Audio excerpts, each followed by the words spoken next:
Everyone here. All right, good morning. It's great to be back in here. Thanks a lot to Arthur and Levon and the students for putting this together. It's not easy gathering all these people from all over the world. So thanks a lot for your efforts. Arthur said that he wants to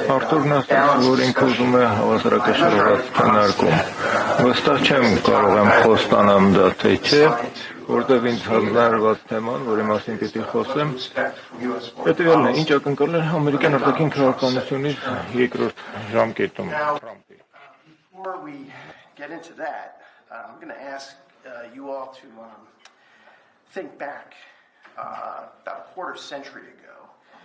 Around this very time, November, there was a newly elected Republican president. And he campaigned on a promise of a more humble, less arrogant foreign policy.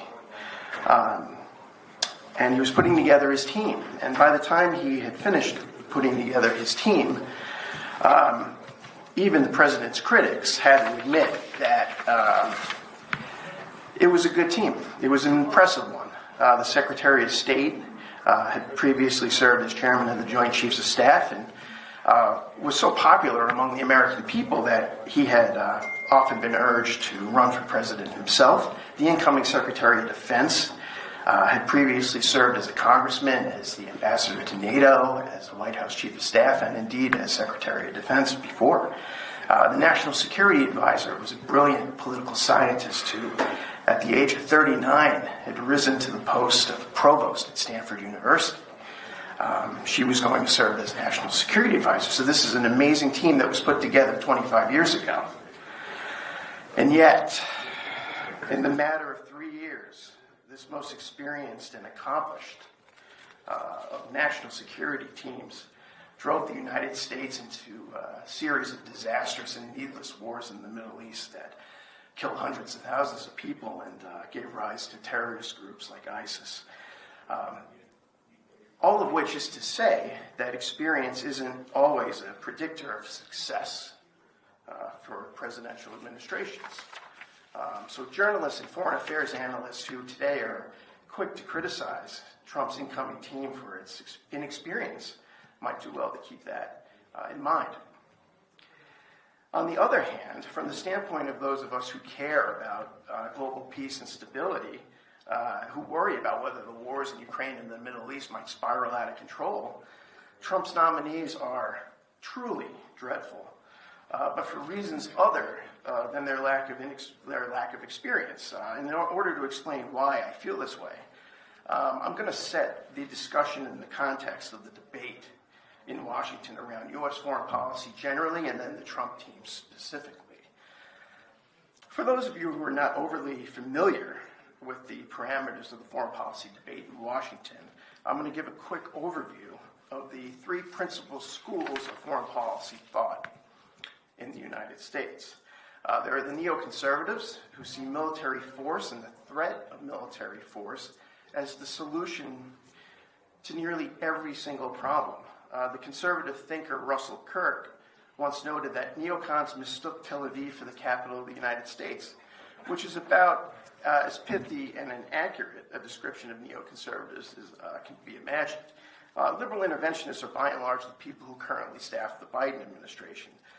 The policies that they favor are hard to distinguish from those that the neocons favor, but the big difference is they pay lip service to multilateral institutions such as the UN, and they couch their militarism in the vocabulary of humanitarianism.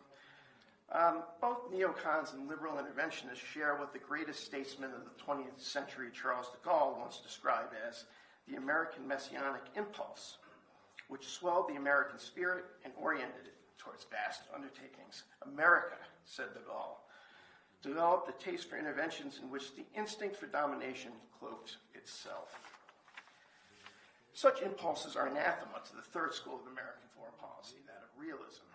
The primary difference between realism and the first two schools is that realists are able to distinguish between core and peripheral interests. So generally speaking, we realists are critical of wars of choice, which we see as too often counterproductive and immoral. We understand the imperative of achieving a stable balance of power, and we recognize the dangers of unipolarity. Now, since this is a discussion about Donald Trump, you might be wondering why I haven't mentioned what is arguably the fourth school of American foreign policy. And it's one we've heard a lot about in the years since Trump came to power in 2016. And that's the school of America First. There's an assumption that Donald Trump's America First has some relationship in connection with realism. It is often also wrongly assumed that America First is simply an updated brand of isolationism, and that was popular in the United States in the 1930s. I dispute these assumptions. In my view, Donald Trump's America First is first and foremost a marketing ploy. It employs the rhetoric of realists for the purpose of disguising, laundering, and camouflaging what are essentially neoconservative policies. And to see that this is the case, all you have to do is look at the lineup of Trump's national security appointments. Marco Rubio, Secretary of State; Mike Waltz, National Security Advisor; Elise Stefanik, UN Ambassador; Pete Hegseth, Secretary of Defense; Mike Huckabee, Ambassador to Israel; John Radcliffe, CIA Director. A look at this list tells me, if nothing else, Donald Trump's version of America First is simply neoconservatism in realist drag. Each of the aforementioned nominees are, to borrow a line from the poet T.S. Eliot, they are assured of certain certainties. And what are these certain certainties that they are assured of? One, they are unabashedly, shamelessly pro-Israel. Two, they are implacably hostile to Iran. Three, they are implacably hostile to China. Four, with few exceptions, each supports U.S. military and financial aid to Ukraine. As such, I believe that there is reason to expect a good amount of continuity with the policies of the Biden administration. So what are the implications of this sort of, crypto neocon administration that's coming into power for the three main areas where America is going to be engaged in the world over the next 4 years? So the three areas we're going to look at briefly: Russia and Ukraine, China, and then the Middle East. On Russia and Ukraine, Trump's plan, or his expectation, that he and he alone will be able to negotiate an end to the war in Ukraine smacks of unreality. Despite his oft-stated intention to end the war, it seems to me that there's a real risk that he and his team might try to escalate it in an attempt to end it. There's a troubling precedent here. Recall that in 1968, Richard Nixon campaigned on a promise to end the war in Vietnam. Nixon said he had a secret plan to end the war. Yet once he and his Secretary of State, Henry Kissinger, were in office, they escalated in the mistaken assumption that that would bring the North Vietnamese to the negotiating table. It's very easy for me to envision Trump attempting such a gambit. After all, it was he in his first term who sent Javelin anti-tank missiles to Ukraine.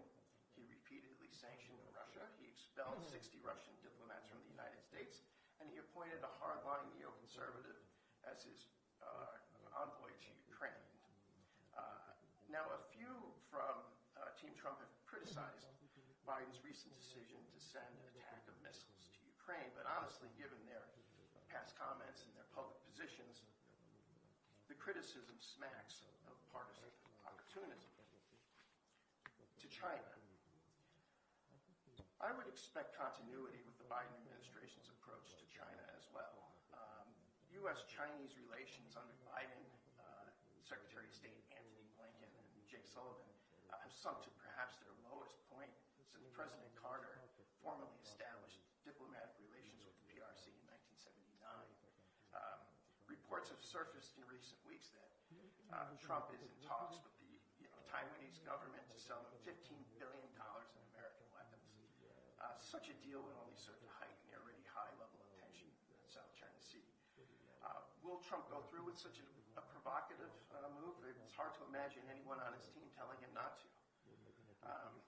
But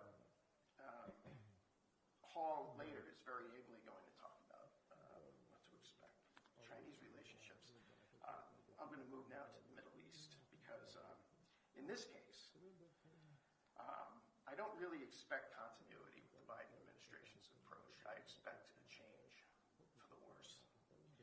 I fully admit that it would be hard to imagine Trump doing a worse job than Biden in the Middle East. But the reason I expect him to is that he nominated a group of people that routinely elevate Israeli interests, more specifically the interests of Bibi Netanyahu and the Likud party, over the interests of the United States. Ask yourself, where will the blank check Trump will give Netanyahu lead? It could very well lead to a direct confrontation with Iran. And Israel's neighbors seem to be readying for some kind of confrontation. In the year and a half since China brokered the historic rapprochement between Iran and Saudi Arabia has publicly accused Israel of genocide. It has condemned Israel's bombing of Lebanon, and it has increased its military cooperation with Iran. Last week, the Egyptian Armed Forces chief met with his Turkish counterpart for talks on deepening military cooperation between the two countries. Turkey has also, as I'm sure you all know, recently severed all diplomatic ties with Israel. Trump's soon-to-be National Security Advisor, Mike Waltz, has been publicly calling for Israel to escalate its war on Iran. In October, he suggested that Iran bomb Tarik Island, which is where 90% of Iran's oil exports are shipped from. Meanwhile, neoconservatives in Washington have been busy spreading pernicious propaganda similar to the kind they spread in the run-up to the 2003 Iraq War. The first thing is that we have a lot of nonsense floating around the U.S. about intelligence, about an Iranian plot to assassinate Donald Trump. And then there are new and even more ludicrous stories about WMDs. Matthew Levitt of the neoconservative Washington Institute recently published a report that accused Iran of developing a new kind of chemical weapon. Iran, writes Levitt, now appears to have produced a fentanyl-based chemical weapon, which they have allegedly provided to partners and proxy groups in Iraq and Syria. So given all this, it seems a stretch to think that the Trump administration will in any meaningful way deviate from the bellicosity we have seen from the Biden administration. So to sum up this happy story, Charles de Gaulle once wrote that deliberation is the function of many, action is the function of one. Ultimately, it is up to Donald Trump to decide whether to allow the neoconservatives to drag the United States into a war with Iran, a war which has the potential of igniting a third world war. I wish I had a happier scenario to present to you all, but having come all this way, there's no point in not being honest with you. Thank you very much for your time and attention.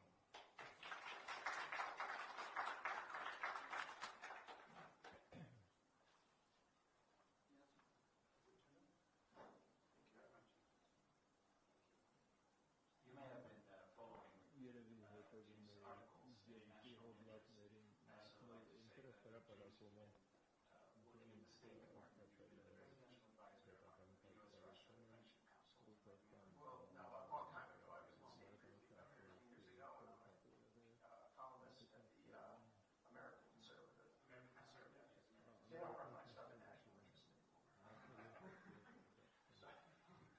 So I'm grateful to American Conservative. Questions, please. Are we done? Yes. Please,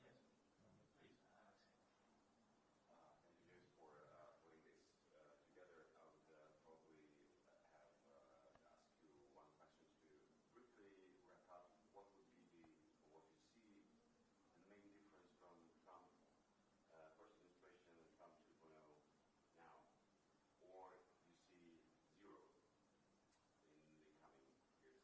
Yeah, I mean, I see, the difference is that the quality of the people that he's, proposed in this term, unfortunately, is much lower than the people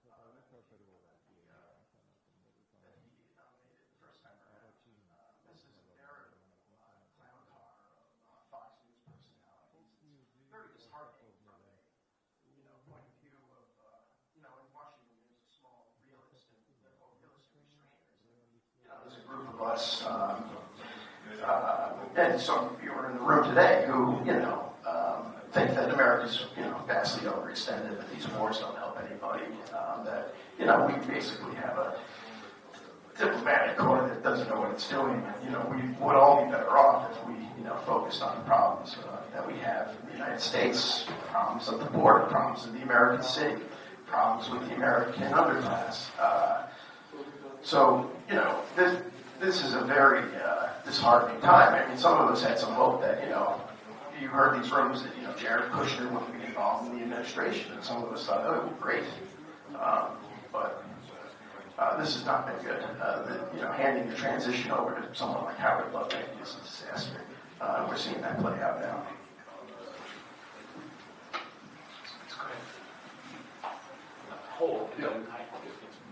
Excellent discussion. Appreciate that.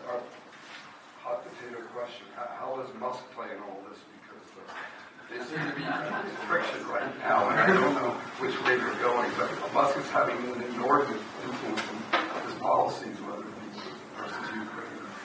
Yeah, I wasn't really familiar with Musk's foreign policy views. I don't think that he's going to have a long or happy tenure within the administration. It's almost impossible to believe that he and Vivek Ramaswamy are going to cooperate, happily in this government efficiency office. I'm not really sure what Musk's role is in the, picking out of the national security team. If he has had an influence, it's been terrible.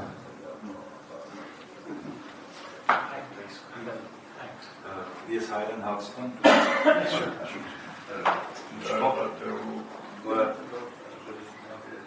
բոլորին Ռուսաստանում և ոչ մեն հետաքի է տվանկա և ոչ գայշանության և իր առաջարկներ անի, որը Ռուսաստանում ըստիչ չեն ընդունելու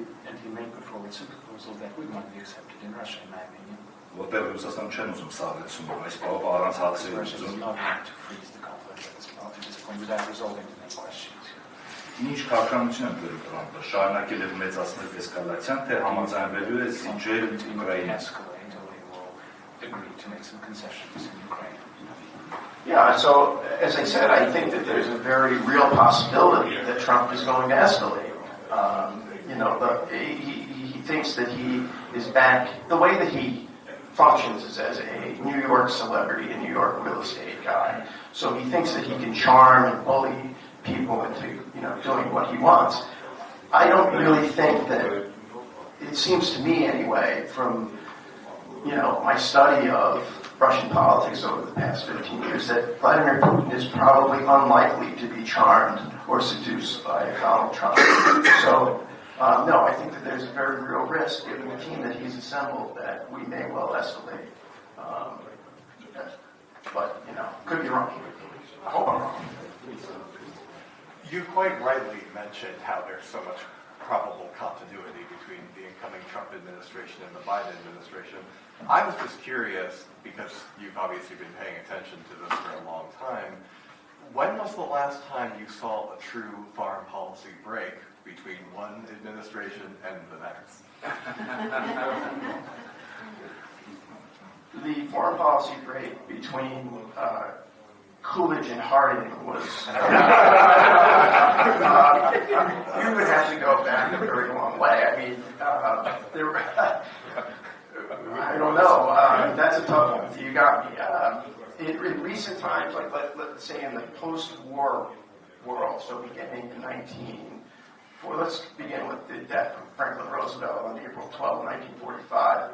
I think the only time that there was sort of a rupture were probably the last few months of the Kennedy administration. John Kennedy gave a very famous speech at American University on June 10, 1963, and he announced basically that, we're not going to do this Cold War stuff anymore.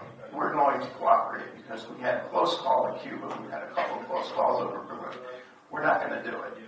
He was then murdered shortly after that. So if there was ever a sort of rupture, it was that. I have a quick question. I'm so sorry. Nikolai and then Could it be that there is at least one point light in the administration What can you tell us about the prospects for Tulsi Gabbard in this administration? So I think the first thing that needs to be said about Tulsi Gabbard, who I met and I like, is that she's been picked for the wrong role. She should be National Security Advisor. They shouldn't be putting her up for a job that needs confirmation. She's made a lot of enemies on the Hill. She's personally very unpopular up there. Tulsi's a brave person. She served her country. I think a lot of the criticism coming out, targeting her, calling her a Russian asset, a tool of Putin, all this stuff is disgusting. It's McCarthyism. She's someone who was a combat veteran.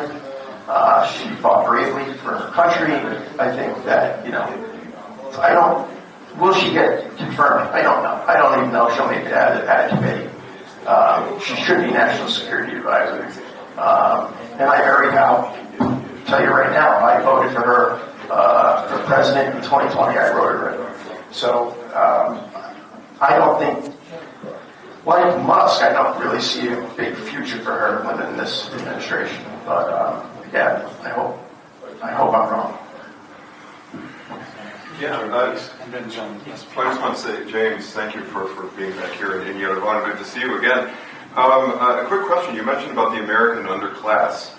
And I guess my specific question to you would be, given all the domestic problems we have, or that you see right now in America, do you ever see a scenario emerging where those domestic problems become so acute and so significant that they will force America to come home? Because at some point, you can't deal with a situation where you have several domestic crises, and yet at the same time you get involved with these crazy wars. There has to be a breaking point at some point. Surely you must agree.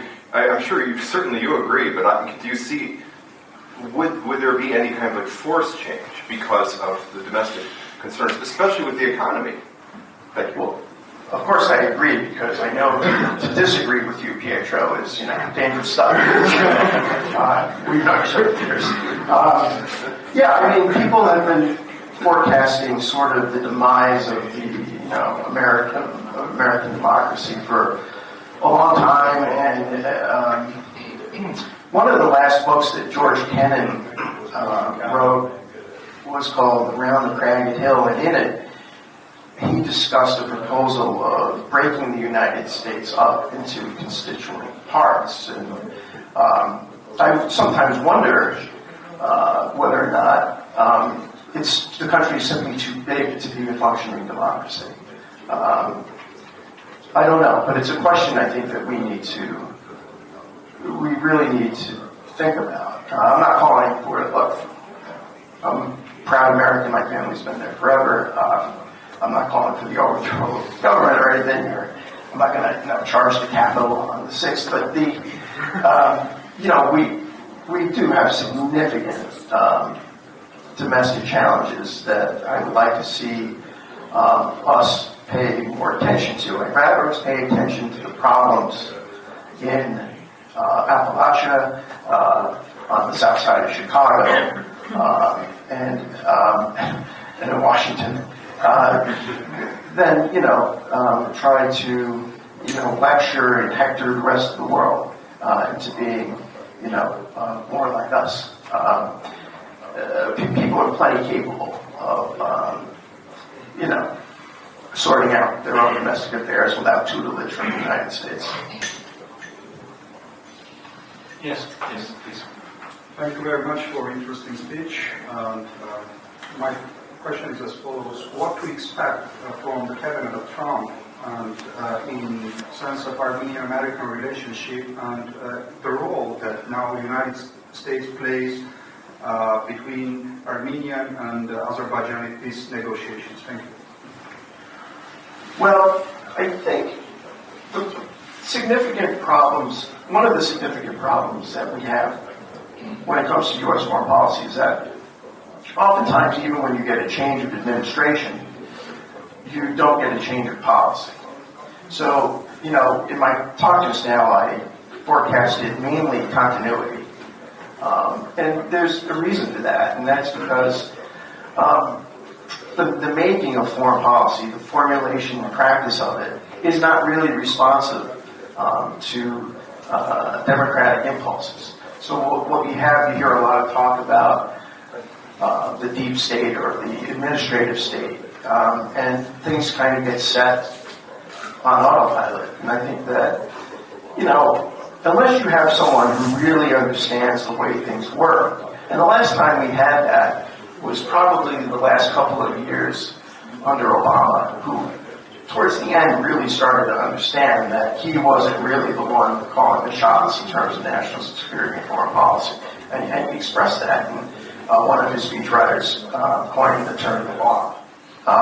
So the blob, the blob rules in Washington. So I wouldn't expect any real major changes in terms of America's posture in this immediate region. Yes, certainly. If I may, I have two questions. First of all, thank you for your deep insights. The first one is, do you see any options for Trump to balance somehow pro-Israeli hardliners in case of decision to make a deal with Iran? And second question is, how do you see the prospects of U.S.-Turkey relations, taking into account at least anti-Israeli local sentiments coming from Ankara, but at the same time they do not do any really strong and hard decisions against Israel. So any case of engagement of Ukraine, relations with Russia. And the second question is about the prospects of possible or threats of U.S.-Turkey relations. Thank you. And give me what was the first part? First part is about the balance of Israel. Yeah, mitigating these hardliners. I don't see any mitigation. I see that he is in the process of empowering the hardliners. I would be very surprised. If Joe Biden, so Trump basically, one of the big foreign policy moves in the first term was to tear up the Iranian the nuclear accord, right? Biden came in and did nothing about that. So I basically see us on the fast track. Given these appointees and given Trump's, previous positions, I see the United States, unfortunately, on a tragic fast track to a conflict with Iraq. With regard to Turkey, I don't know. That's a puzzle. You see Erdogan constantly on the news, condemning Israel, but then they don't put their finger to do anything about it. I do think that the meeting between the chiefs of the armed forces of Turkey and Egypt is an interesting move. Will anything come of it? I really don't know. James, if I may, next question. So it doesn't look good. There are clouds gathering, but surely the administration would not be able to simultaneously continue escalation, the escalation in Israel-Palestine, at the same time initiating some kind of, I don't want to say war, but some kind of aggressive action against Iran and continue war in Ukraine. And they're talking about possible confrontation with China. This is one too many wars, don't you think? They will have Well, you're thinking like a sane, logical person, which would rule you out of your position. So no, I disagree. I don't think that there's any sense. You're expressing a sense of reality. That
dear colleagues, I just have a few short points, really.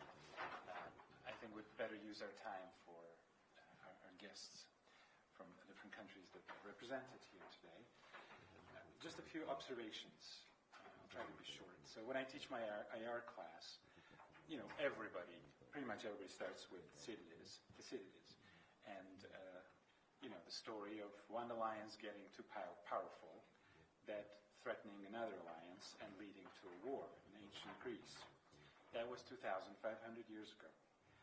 One state taking defensive measures, building the long wall, and that defensive act being seen as an offensive act by the neighboring state. This, again, was 2,500 years ago. And two alliances of powers exhausting each other during the two Peloponnesian Wars, and that leading to a rise of a third hegemon 2,500 years ago, Macedonia and Alexander the Great. So what would we tell Thucydides today, 2,500 years later? It seems that we have learned nothing from our history, sadly. We witnessed, I'm old enough to have witnessed the era of the New World Order in the 90s, when there was an attempt made to finally stop playing the game by the old rules. We created a New World Order. The USSR, in an unprecedented move, sanctioned American military action against Iraq, which would have never happened before. There was a desire to create a world of collective security. There are times, usually after large-scale devastating wars, where the great powers come to an understanding that things must change. We cannot do this again. We don't want to kill millions of people again. This was after the 30 Years' War, after Napoleonic Wars, World War I, World War II. We keep going through the same cycles. But we keep failing, sadly. So we had the idea of creating a world of collective security. The problem with that is trying to get a common good, collective security. Every country tries to pursue its own private interest, which is what realists would tell you. So we have failed at that. We replaced collective security now with confrontation between two alliances, and this confrontation shows no sign of abating. It's likely to continue. We went from equilibrium thinking, great power concert type of thinking, to domination thinking. This was not what we witnessed in the 90s. This is not the concert of Vienna of 1815. This is not the post-World War I or World War II period. This is a clear course to dominate the world. We went from multilateralism to unilateralism, unilateral use of force in conflict resolution, to interventionism. Number 4, we went from the efforts to contain the arms race to now a complete and utter collapse of the entire arms control system. All these agreements that were forged starting in early 60s, if I'm not mistaken, they have all these pillars have fallen. The last one, which is START 3, I believe there was a statement recently by Russia that in these conditions it cannot be extended. We went from the idea of one united Europe, integration, to a new division of Europe. And the idea, the liberal idea, Kantian idea that trade, economic interdependence, and integration will create peace, again, fell apart because economic integration was weaponized and turned into an avant-garde for military advance. So Europe was forced to choose. This is one of the tragic mistakes, I think, of this policy, is this forced choice between East or West. You're either with the EU or with the Eurasian Union. You're either with NATO or with the Russian-led alliance. It's a tragic mistake of cosmic proportions that led to hundreds of thousands of deaths and the tragedy that we see today. So instead of European integration, we see polarization, integration, and counter-integration, where economics was used as a weapon. From common values that were promised to us by the Helsinki Accords, you remember the Helsinki process in the 1970s, common values promoted by Michael Gorbachev, the leaders of that era. We now have a new ideological division. We also have a claim to triumph, this triumphalism of certain not everyone, certain political leaders, declaring that one side won and the other side was defeated, and therefore the former party has the right to basically do whatever it pleases. The winner takes it all principle, which also had very, very tragic consequences.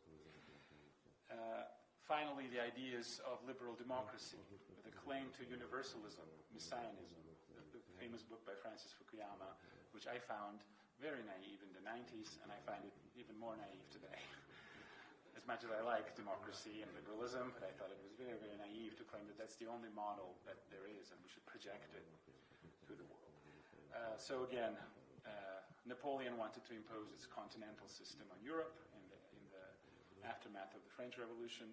Russian Bolsheviks believed they would spread the proletarian revolution, and we have some, I don't want to offend anybody, but we have some people of rather extreme liberal persuasion who think that this model of liberalism should be spread globally.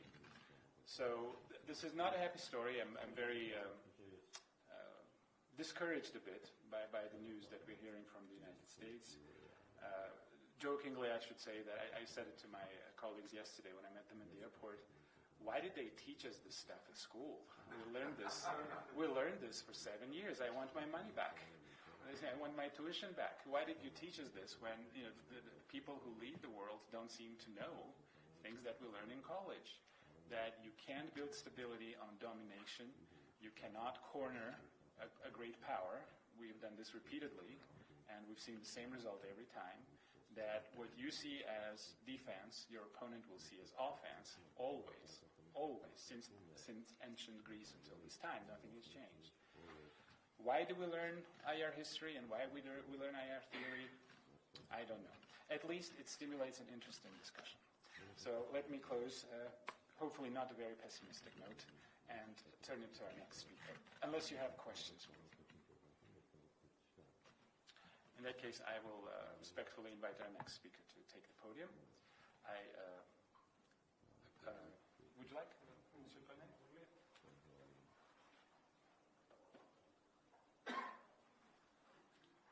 So it is my pleasure to introduce François-Régis Legrier.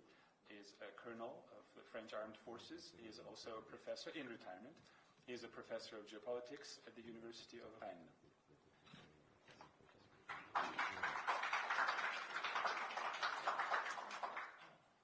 Merci beaucoup, cher Arthur, et merci de m'autoriser à m'exprimer en français, ce qui est très confortable pour moi. Thank you, dear Arthur, and thank you for allowing me to express myself in French, which will be much more energizing. Jean de La Fontaine, que vous connaissez sans doute, est une gloire littéraire française du XVIIe siècle, et il aimait à mettre en scène des animaux. Jean de La Fontaine, a classic of French fables, as you know. In his fables, he used animals to describe human creatures and human actions and behaviors. Et vous connaissez, j'en suis sûr, la fable du corbeau et du renard. I'm sure you know the fable of the crow and the fox. Tout flatteur vit aux dépens de celui qui l'écoute. As they say, all flatterers depend on those people who listen to them. Et mieux encore, la fable du loup et de l'agneau. Then you remember the fable of the wolf and the lamb. La raison du plus fort est toujours la meilleure, qui exprime en peu de mots la dure réalité des relations internationales. Those who are who are strongest dictate what happens in international relations, which expresses a little bit the reality of international politics. Alors j'ai choisi pour titre de mon intervention le coq et le guépard pour illustrer deux caractéristiques de la politique de défense de la France. I chose for my presentation the symbol of the French rooster and the cheetah to express to you what I think of French politics, French international politics, foreign policy. Le coq, c'est bien sûr le coq gaulois que l'on voit souvent au sommet de nos clochers et qui symbolise la fierté nationale française. The rooster that explains our pride, national French pride, the rooster of God, we put them on our cloisters in France. C'est le symbole d'un certain tempérament national et d'une volonté d'être maître chez soi.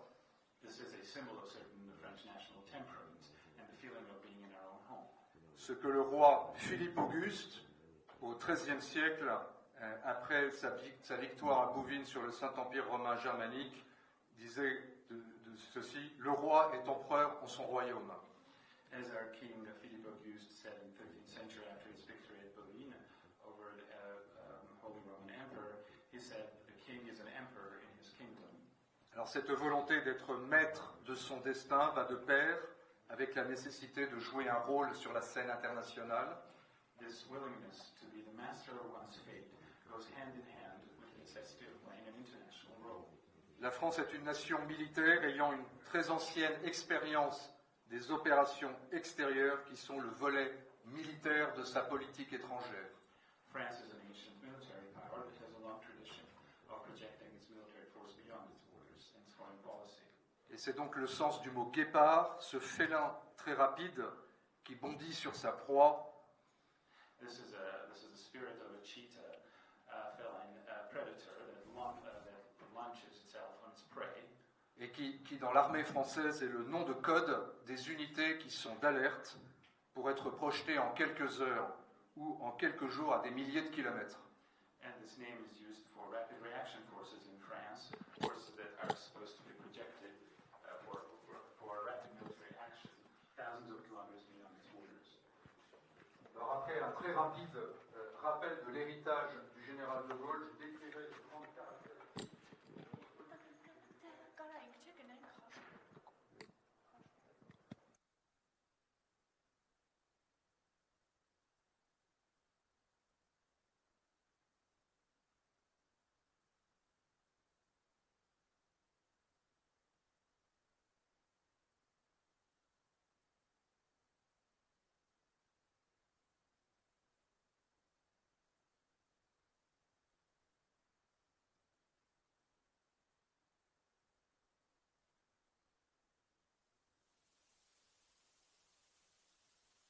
Հարված 68-ի հարգելի հետևողներ,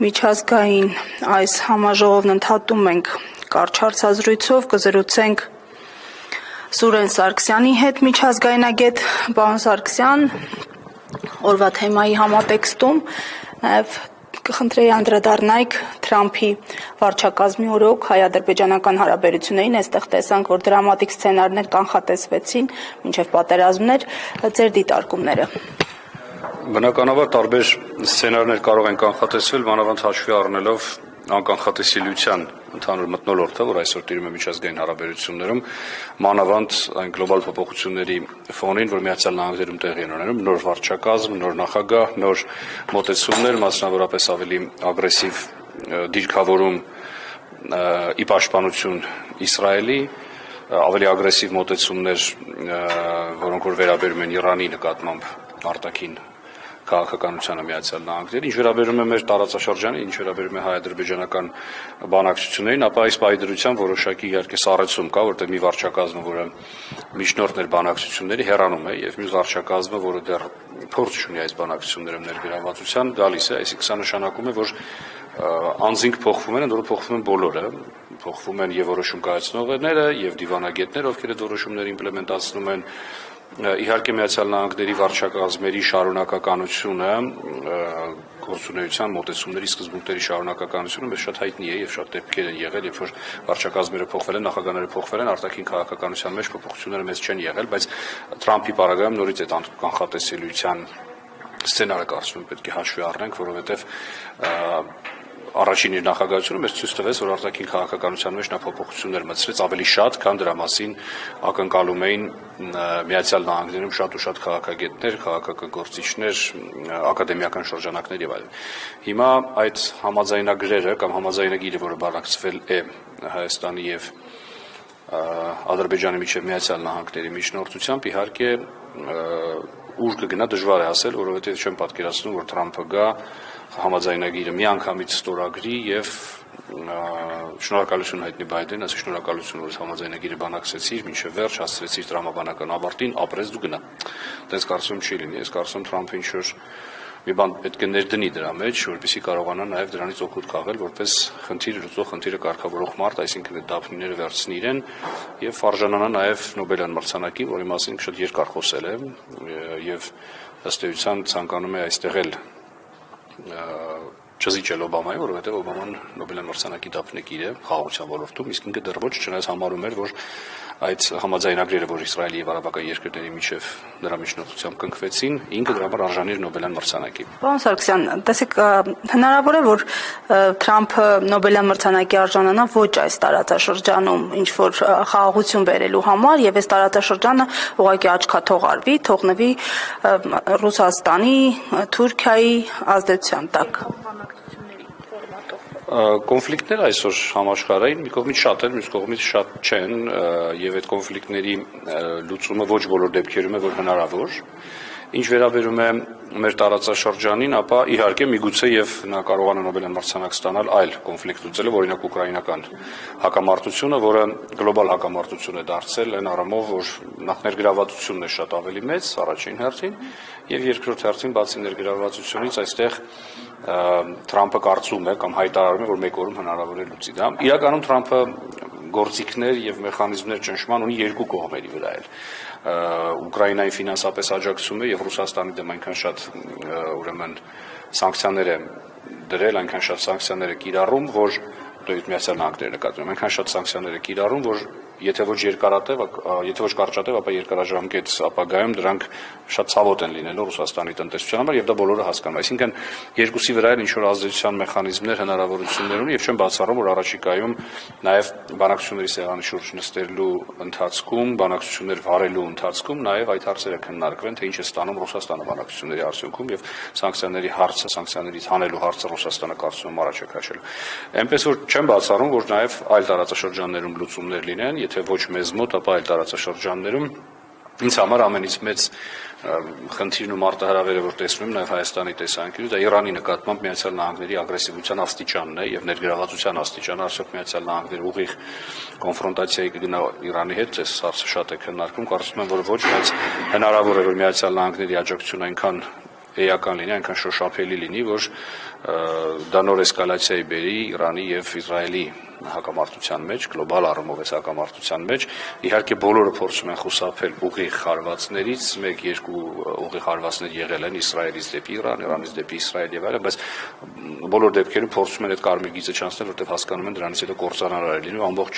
տարածաշրջանի համար։ Հիմա թե Թրամփը որքան ագրեսիվ կլինի, մի կողմից նա հայտարարում է, որ ամեն գնով պետք է Իսրայելին աջակցել, մյուս կողմից նա հայտարարում է, որ նա խաղաղություն է ուզում բերել։ Հիմա տեսնենք, թե իր թիմը, իր վրա ազդեցություն ունեցող մարդիկ, նրա խորհրդականները, որոնք շատ կոշտ հակաիրանական եւ պրոիսրայելական դիրքավորում ունեն, ինչ խորհուրդներ են նրան տալու եւ այդ շրջանակներից որ մեկն է ավելի շատ հաղթելու, այսինքն խաղաղություն բերելու ցանկացողները, թե Իրանի դեմ կոշտգործողությունների կողմնակիցները։ Պարոն Սարգսյան, եւս մեկ հարց խորհուրդ տվողների վերաբերյալ Հայաստանի իշխանություններին այսօր ովքեր են խորհուրդներ տալիս եւ ինչպես պիտի դիրքավորվի Հայաստանի Հանրապետությունը կոնկրետ այս փուլում անորոշությունների։ Ովքեր են խորհուրդ տալիս շատ բարդ է ասել, որովհետեւ շատերը կարող են խորհուրդ տալ դրսից, բոլոր են շահագրգիռ կողմերը, ովքեր ունեն մեր տարածաշրջանում շահեր, բնականաբար կարող են խորհուրդներ տալ, ինչու՞ չէ նաեւ պարտադրել սեփական ոչ միայն կամք, այլ նաև շահերը փաթաթել մեր վզին, իհարկե դա հնարավոր է եւ դրա ականատեսանք բազմիցս եղել ենք։ Իսկ երկրորդ հարցը ինչն է վերաբերում ինչպես պիտի դիրքավորվի Հայաստանը։ Շատ բարդ է, թե ինչպես պիտի դիրքավորվի պետություն, որը ինքնուրույն արտաքին քաղաքականություն չունի։ Այսինքն մեր արտաքին քաղաքականությունը հարմարվողական արտաքին քաղաքականություն է, մենք փորձում ենք իրողություններին հարմարվենք եւ ոչ թե փորձում ենք այդ իրողությունները կամ թեկուզ չեզոքացնել են մարտահրավերները, որոնք գալիս են դեպի մեզ։ Երբ որ դու ունենում ես հարմարվողական, այլ ոչ թե ռեալ պոլիտիկին համապատասխան արտաքին քաղաքականություն, տեղի ունենում սա, այսինքն մենք չունենք պրագմատիկ արտաքին քաղաքականություն, մեր արտաքին քաղաքականության հիմքում ընկած է նախ վախը, երկրորդը մեր արտաքին քաղաքականության հիմքում ընկած է այն, որ մենք ընկալում ենք կամ աշխարհն է մեզ ընկալում որպես թույլ պետություն, հետեւաբար աշխարհակաղակական այնպիսի կարևոր գործոն, ինչպիսին է բանակը մենք չունենք, որը քեզ հնարավորություն է տալիս մանևրելու միջազգային հարաբերությունները, ակնհայտ է, չէ՞, թե դու ունես բանակ, քո վրա հարձակվելուց մեկ անգամ կմտածեմ, բայց դու չունես բանակ, քեզ վրա հարձակվելուց չեն էլ մտածելու, չէ՞, մի անգամից գալու են ոտքով մտնելու են, ենթադրենք Սյունիքում միջանց կվերցնեն եւ նստեն։ Այսինքն այս հարցերը չափազանց կարևոր են արտաքին քաղաքականության ձևավորման համար, սկզբունքների ձևավորման համար, իսկ մենք այսօր արտաքին քաղաքականության մեջ չունենք սկզբունք կամ մեր սկզբունքը այդ վախվորացությունն ու զգուշավորությունն է, որի վրա մեր արտաքին քաղաքականությունը կառուցվում է։ Մենք էլ չենք կառուցում են մեր շուրջը ընթացող գործընթացներն ու process-ները։ Քաղաքականության բացակայությունը սովորաբար ոչ մի տեղ չի տանում։ Այդ տեսակի քաղաքականությունը, արտաքին քաղաքականությունը չափազանց կարևոր է, որ քո գործընկերները, դաշնակիցները, հարևանները, թշնամիները քեզ կարողանան հասկանան, թե դու ինչ ես անում։ Այսինքն դու պետք է լինես քո գործընկերների համար կանխատեսելի, դու պետք է ունենաս տրամաբանված արտաքին քաղաքականություն, դու պետք է կարողանաս ճիշտ դասավորել արտաքին քաղաքականության օրակարգային հարցերն ու առաջնահերթությունները, եւ քանի որ դա մեր պարագայում չկա, իհարկե շատ դժվար է ասել, թե ընդհանրապես մենք դեպի ուր ենք գնում։ Շնորհակալ եմ։ Շնորհակալ։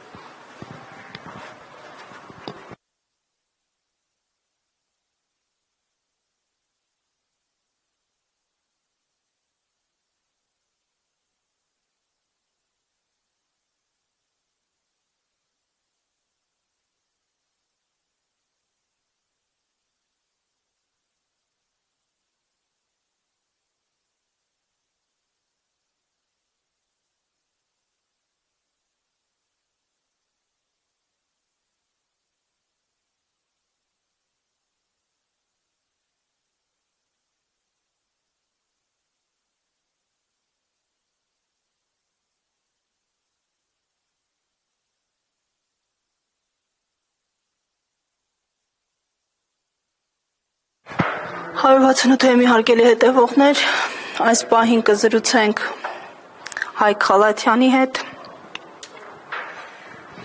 Պարոն Խալաթյան, խնդրեմ անդրադառնանք հենց Փաշինյանի երեկվա հարցազրույցի ուշագրավ աղմկահարույց այսպես դրվագներին, ոչ հայանպաստ մի քանի հայտարարություններ, ինչու են մեկ հարթության վրա դրվում Արևմտյան Հայաստան օբյեկտիվ փաստը եւ Արևմտյան Ադրբեջան կեղծ թեզը եւ հիմնավորումը թե գրգռվում են եւ այլն այս վախի քաղաքականությունը ուր է տանելու Հայաստանը։ Գաղտնիք չի, որ արդեն բազմիցս Հայաստանի իշխանությունները եւ Նիկոլ Փաշինյանը հայկական հասարակության մեջ ներդրել են հենց ադրբեջանական նարատիվները, նույնիսկ կարելի ասել դեպք են եղել եւ փորձել են լեգիտիմացնել հնարավոր Ադրբեջանի գործողությունները Հայաստանի դեմ եւ դա որևէ գաղտնիք չկա, հաշվառնելով որ Հայաստանի իշխանությունները այս պահին որդեգրել են քաղաքականություն խաղաղություն ցանկացած գնով, չնայած մի այլ հաց որ միևնույն է դա չի բերում խաղաղության եւ այդ քաղաքականությունը իր տրամաբանական ավարտի համար հասնելու համար նա փորձում է Հայաստանի հասարակությանը ամեն կերպ համոզել որ պետք է գնալ Ադրբեջանային զիջումներին եւ ոչ միայն Ադրբեջանին, նաեւ Թուրքիային, մեր տարածաշրջանում այդ երկու թուրք պետությունները համատեղ են հանդես գալիս, ընդհանուր շահեր են առաջ տանում եւ դա մեզ ամեն ինչ սպասելի էր, իմ համար այդպիսի նորություն չկար, արդեն բազմիցս այդպիսի դեպքեր եղել են, զարմանալու որևէ բան չկա։ Հայ-ռուսական հարաբերություններին անդրադառնալով դուք բավականին ակտիվորեն բարբերաբար լուսաբանում եք, անդրադառնում եք թեմաներին, այսօր Հայաստանի Հանրապետությունը դիրքավորվելով որպես այսպես արևմտամետ պետություն, ինչ է կորցնելու եւ ինչ է շահելու, մենք տեսնում ենք, որ նաեւ տնտեսության մեջ են անդադ տնտեսության գերատեսչության ղեկավարներն են հայտարարում, որ մենք պետք է դիվերսիֆիկացվենք, պիտի գնանք արևմտյան շուկաներ փնտրենք եւ այլն։ Սա որքանով է օբյեկտիվ եւ ինչ կարճատև ժամանակահատվածում հնարավոր է թե ոչ։ Գանգվեցից հնարավոր չէ, որտեղ մեր տարածաշրջանում եւ ոչ միայն մեր ընդհանուր հետխորհրդային երկրների փորձը ցույց տալիս, որ դա անհնար է։ Նկատենք հարևան Վրաստանը, որը 2007-ից 2012 թվականին ընդհանրապես արգելված էր ապրանքներ ներկրել Ռուսաստան, որը որոշ վրացական ապրանքների համար պատմական ավանդական եւ հիմնական շուկան է։ Ունենալով շատ լավ հարաբերություններ արևմուտքի հետ, հետագայում նույնիսկ ասոցիացիան համաձայնագիր եւ այլն, բայց մենք տեսնում ենք հենց Ռուսաստանը 12 թվականին պատժամիջոցները հանեց, միանգամից նույն վրացական գինին, բուրժոմին եւ շատ այլ ապրանքներ, հիմնական շուկան կրկին Ռուսաստանն է եւ Եվրոպական միությունը նույնիսկ երկրորդ տեղում չի, նույն վրացական գինու պարագայում երկրորդը Չինաստանն է, նոր շուկա, որտեղ վրացական ապրանքները կարողացան իրենց դիրքը զբաղեցնել։ Պետք է հասկանալ, որ նույնիսկ շուկան բացելուց հետո շատ մեծ խնդիրներ են ունենալու մեր արտադրողները ամրապնդվելու այդ շուկան, թե կոնյակի, թե այլ այն հիմնական հոդվածները։ Դրա համար դա անհնար։ Կամ անագվեսենք Մոլդովայի օրինակը, որը շատ լուրջ տնտեսական խնդիրներ ունի այս պահին, որովհետև ամբողջությամբ հետևում է արևմուտքի քաղաքականության Ռուսաստանի նկատմամբ եւ մեծ տնտեսական կորուստներ ունի եւ տնտեսական խնդիրներ։ Օրինակ նույն Հայաստանը, Վրաստանը, որոնք այդքան էլ չեն միացել, օրինակ նույն պատժամիջոցներին եւ այլն, մենք տեսնում ենք օրինակ Վրաստանը լավ օգուտ ունեն, այլ Հայաստանը։ Դա առաջինը։ Երկրորդը, ինչ կապված է հայ-ռուսական հարաբերություններին, մի քանի անգամ այդ միտքը ասել եմ, իմ կարծիքով Ռուսաստանում էլ արդեն հասկանում են, որ այն փուլը, որ կար, այն հարաբերությունները, որ կան, արդեն չկան, կարելի ասել հոգեվարքի մեջ են հայ-ռուսական հարաբերությունները եւ բոլորը սպասում են, հատկապես Մոսկվայում սպասում են, երբ որ խոսում են գործընկերներից հետ, ռուս փոխակետներ այլն, թե այս փուլը ինչպես է ավարտվելու եւ ինչ կետից են Հայաստանը ու Ռուսաստանը սկսելու իրենց հարաբերությունները։ Դա լինելու են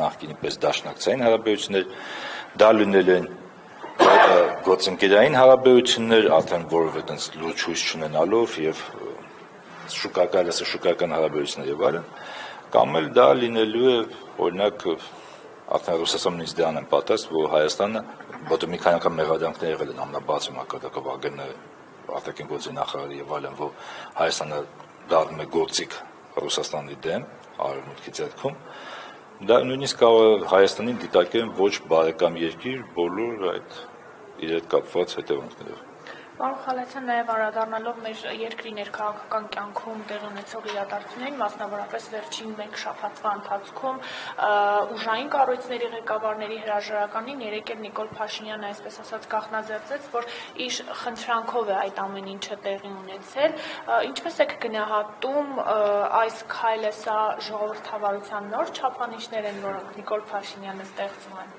Ես կարող եմ ասել հետևում է սոցցանցերում եւ ոչ միայն լրատվամիջոցների արձագանքին փորձագետների, իրավաբանների, որոնք կապշած են ունեցել Կարեն Անդրեասյանի հետ կապված։ Եթե նախարարներին եւ նույնիսկ պատգամավորներին չնայած դա էլ է խնդրահարույց, բայց ընդունում եմ, որ նույն քաղաքական թիմն է ինքը իր դիմել է, բայց եթե դատական համակարգը, որը օրենքով իրեն չի ընդհակում, ինչ է նշանակում, չեն պահանջել այլ խնդրել, դա տարօրինակ է, բայց ընդհանրապես մենք արդեն շատ ենք սովորել ենք, որ Հայաստանում ամենակոպիտ օրենսդրական խախտումներ են տեղի ունենում, ժամանակին հիշում եք սահմանական դատարաններ կապված այդ զարգացումները, համար որևէ բան զարմանալի չէ, այլ հացը այստեղ գլխավոր ինձ հետաքրքրում է, թե ինչու են այդ պաշտպանությունները եղան, հետևանքները, ովքեր են գալու, ինչ քաղաքականություն է շարունակելու, որոշ փորձագետներ եւ ես էլ կարծում եմ, որ դա կարելի ասել նախապատրաստությունները կամ արտահերթ կամ նույնիսկ հերթական ընտրություններին, բայց հաստատի հասկանում որ ներկա փուլում ինքը կորցնում է իր էլեկտորատին եւ ուզում է ցույց տալ այսպիսի քայլերով, որ ճակատավոր նա նախկինների նման չի, չնայած եմ ասում, նույն մարդկանց հանել են, հիմա եթե վատ են աշխատել հանելս, ում որոշ հետևանքներ պետք է լինի այդ մարդկանց նկատմամբ։ Մենք տեսնում ենք ամեն նոր լրատվամիջոցներում հրապարակումներ, տարբեր կոռուպցիոն սկանդալներ, ոչ միայն կոռուպցիոն եւ այլն, բայց մենք տեսնում ենք իրական քայլեր չկան, կան քայլերի իմիտացիա, որը ըստ Նիկոլ Փաշինյանի կարծիքով գլխավոր նպատակն է այդ ժողովրդին կրկին խապել, հատկապես իր ընտրողին, իր ավանդական ընտրողին, որպեսզի այդ մարդիկ լինի դա արտահերթ, կա հերթական ընտրություններ, նորից գան եւ ձայն տան իրենք։ Շնորհակալ ենք։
168-ի հարգելի հետևողներ, մեր զրուցակիցն այս պահին հանրային քաղաքական գործիչ Էդգար Ղազարյանն է։ Պարոն Ղազարյան, երեկ Նիկոլ Փաշինյանը հանրային հեռուստաընկերությանը հարցազրույց էր տվել, անդրադառնալով վերջին շրջանում տեղի ունեցած պաշտոնանկություններին, նշելով, որ իր խնդրանքին են, այսպես ասած, անսացել եւ հրաժարականի դիմում ներկայացրել, նախ ինչպես կգնահատեք այդ խնդրանքներին տուրք տալը եւ հետագա նշանակումները։ Նիկոլ Փաշինյանը երեկ ըստ էության խոստովանեց այն ինչի մասին մենք ունենք մտահոգություն եւ անհանգստություն, որ ինքը կատարել է հերթական հանցագործությունը, խախտելով մեր երկրի սահմանադրական կարգը եւ իրականացնելով ըստ էության սահմանադրական հեղաշրջում, որովհետեւ այն պաշտոնյաներին, որի հրաժարականը նա պահանջել է եւ նա հաստատեց, որ դա իր նախաձեռնությամբ է եղել, հաստատեց, խնդրանքի ձևակերպումները կարող են տարբեր լինել, բայց նախաձեռնությունը իրենն է։ Այսինքն Սասուն Խաչատրյանը կամ Արգիշտիկ Գարամյանը կամ Կարեն Անդրեասյանը սեփական նախաձեռնությամբ իրենց աշխատանքային գործունեության հետ կապված հանգամանքներով չի, որ որոշում են կայացրել հրաժարական ներկայացնել, այլ դա արել են գործադիր իշխանության ղեկավարի պահանջով։ Իրականում պետք է լինի ճիշտ հակառակը, այսինքն նրանք են պաշտոնյաներ են, որոնք իրենք կարող էին որոշումներ կայացնել Նիկոլ Փաշինյանի վերաբերյալ, ասենք օրինակ մամուլում բազմաթիվ են տեղեկությունները Նիկոլ Փաշինյանի ենթադրյալ կոռուպցիոն հանցագործությունների վերաբերյալ։ Եվ Սասուն Խաչատրյանը այն պաշտոնյանա, որ ցանկացած պահի կարող էր վարույթ նախաձեռնել եւ այդ վարույթում Նիկոլ Փաշինյանի ներգրավել վկայի կարգավիճակում կամ մեղադրյալի կարգավիճակում։ Եվ եթե Նիկոլ Փաշինյանը ինքն է հորդորում այդ պաշտոնյային հեռանալ կամ անկախ մարմինների այլ մարմինների հեռանալ, դա նշանակում է, որ երկրում սահմանադրական կարգը տապալված է։ Եվ դա ինքնախոստովանություն է, եւ ես կարծում եմ, որ այս հանցանքին պետք է այլ իրավապահ մարմիններ անտարբեր չլինեն, ազգային անվտանգության ծառայությունում վարչություն կա, որը զբաղվում է սահմանադրական կարգի դեմ ուրեմն հանցագործություններով եւ սրանից ակնհայտ ցցուն դեպք ես դժվար եմ պատկերացնում։ Այսինքն ունայեք ինչ է կատարում, մեկ իր որոշումների կայացման բանը չէ։ Որոշումներ կա, որ ասում է ես մենակ եմ կայացնում, որոշումներ կա, որ կուսակցությունով են կայացնում, որոշումներ կա, որ պիտի հանրաքվեով կայացվի, որոշումներ կա, որ պիտի ազգային ժողովը կայացնի, ու պարզվում է, որ հանրաքվեով պիտի կայացվի որոշում արագաչափերի վերաբերյալ, բայց ասենք հայրենիքը թշնամուն հանձնելու որոշումներ, որը սահմանադրությամբ պիտի տարածքի ցանկացած փոփոխություն հանրաքվեի լինի, այդ ինքը միայնյա է կայացնում, այսինքն ինքը լրիվ ցայտնոտի մեջ է, ես տենց հասկացա, ենես վիճակի մեջ է հայտնվել, որ չի կողմնորոշում այլևս, իր բոլոր մտքերը հակասական են, հակադիր են մեկը մյուսին եւ ցայտնոտային են եւ վկայում են այն հանցավոր վիճակի մասին, ինչին որ ինքը հայտնվել է։ Պարոն Ղազարյան, վկայում են ցայտնոտի մեջ է եւ այլն։ Այս պահին այլընտրանքը որն է, որովհետեւ տեսնում ենք որևէ ակտիվ շարժում այս փուլում չկա, որոնք էլ որ կային, միայն պնդումների մակարդակում են, որ իրենք ակտիվ են, իրականությունն այլ է։ Ես կարծում եմ, որ չպետք է մենք մեզ կաղապարենք այս կամ այն սկսող կամ ակտիվացող կամ պակասող գործընթացներով, կա օբյեկտիվ տրամաբանություն եւ օբյեկտիվ իրականություն, այսինքն Նիկոլ Փաշինյանը պետք է հեռացվի իշխանությունից, միակ սահմանադրական ճանապարհը իմ կարծիքով դա նրան խորհրդանում անվստահություն հայտնելն է։ Եվ ես կարծում եմ, որ տեսեք, այսօր մենք նաև ստացանք քիչ առաջ ես կարդացի ազգային ժողովի պատգամավոր Հովիկ Աղազարյանի հայտարարությունը, որ նա երկուշաբթի օրը կհայտնի իր հրաժարականի մանդատը վայր դնելու մասին, փաստորեն ընդառաջեց Նիկոլ Փաշինյան։ Չի ասել, որ հրաժարականի դիմում է ներկայացրել։ Տեսեք հիմա, այսինքն այս նահատակների մեջ կային նաև երկու պատգամավորներ։ Հիմա որպեսզի մյուսները չհայտնվեն այս ողբերգական ցանկում, այս պանթեոնում, նրանք պիտի իրենք նախաձեռնություն ցուցաբերեն եւ Նիկոլ Փաշինյանին անվստահություն հայտնեն։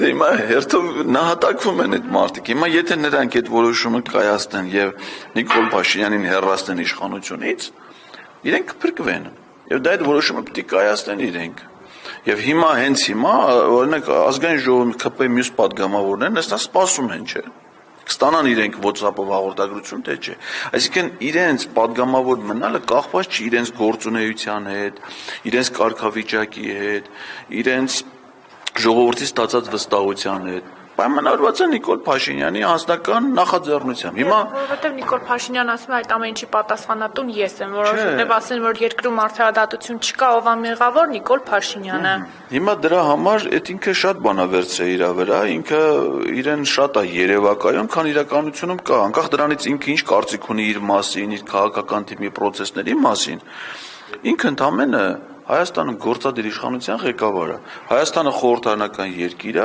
որտեղ պարլամենտն է որոշում ով պիտի դա, այն որ ինքը բոլորին հավաքել է իր ձեռը, համանդրական կարգը նաև այդ իմաստով է տապալի։ Իսկ նայեք ինչ է ստացվում, ինքը падգամավորին ասում է դու պիտի վայելես մանդատը, այն դեպքում երբ որ մեր համանդրությամբ падգամավորը ինքը պիտի վարչապետին ասի անվստահություն հայտնի նրան թե չէ, իսկ խախտվել է սա կարգն ու տրամաբան։ Հիմա այն մյուս քպեական падգամավորները պիտի հասկանան, որպեսզի իրենք այդ վիճակի մեջ չհայտնվեն, նրանք իրենք պիտի նախաձեռնություն ցուցաբերեն, ասեն ստոպ։ Մենք քեզ ընտրել ենք վարչապետ, ընդունել ենք քո առաջնորդությունը, ինչի համար։ Այն խոստումների, որ դու կատարես։ Եթե դու քո խոստումները չես կատարում, հակառակ գործողություններ ես անում եւ մեզ ցանկացած պահի կարած դնես այս վիճակի մեջ, ուրեմն մի բան պետքա կանգնել եւ դրա համար պետք չի սпасել ընդդիմադիր շարժումներին եւ այլն։ Ես կարծում եմ, որ հենց այս տրամադրությունները հուշում է, որ քպերում իրենք պետքա հասկանան, թե ինչ է իրենց, ինչ ողբերգություն է իրենց սпасում։ Հասարակական տրամադրությունները ես վստահ եմ,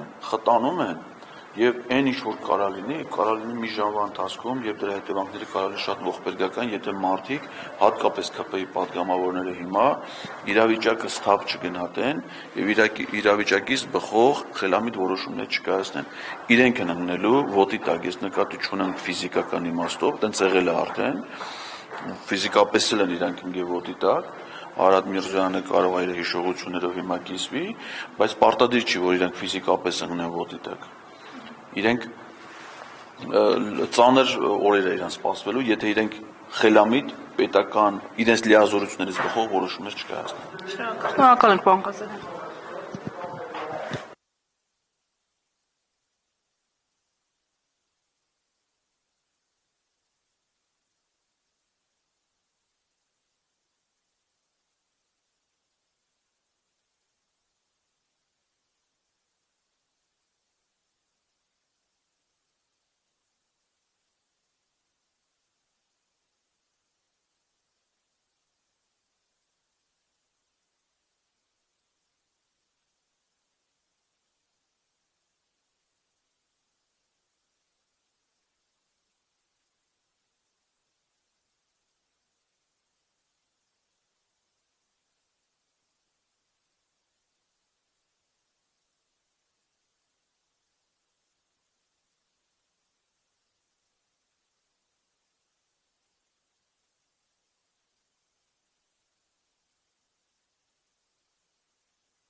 Միացրեցի դու բեքստե։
Пожалуйста, посмотрите, как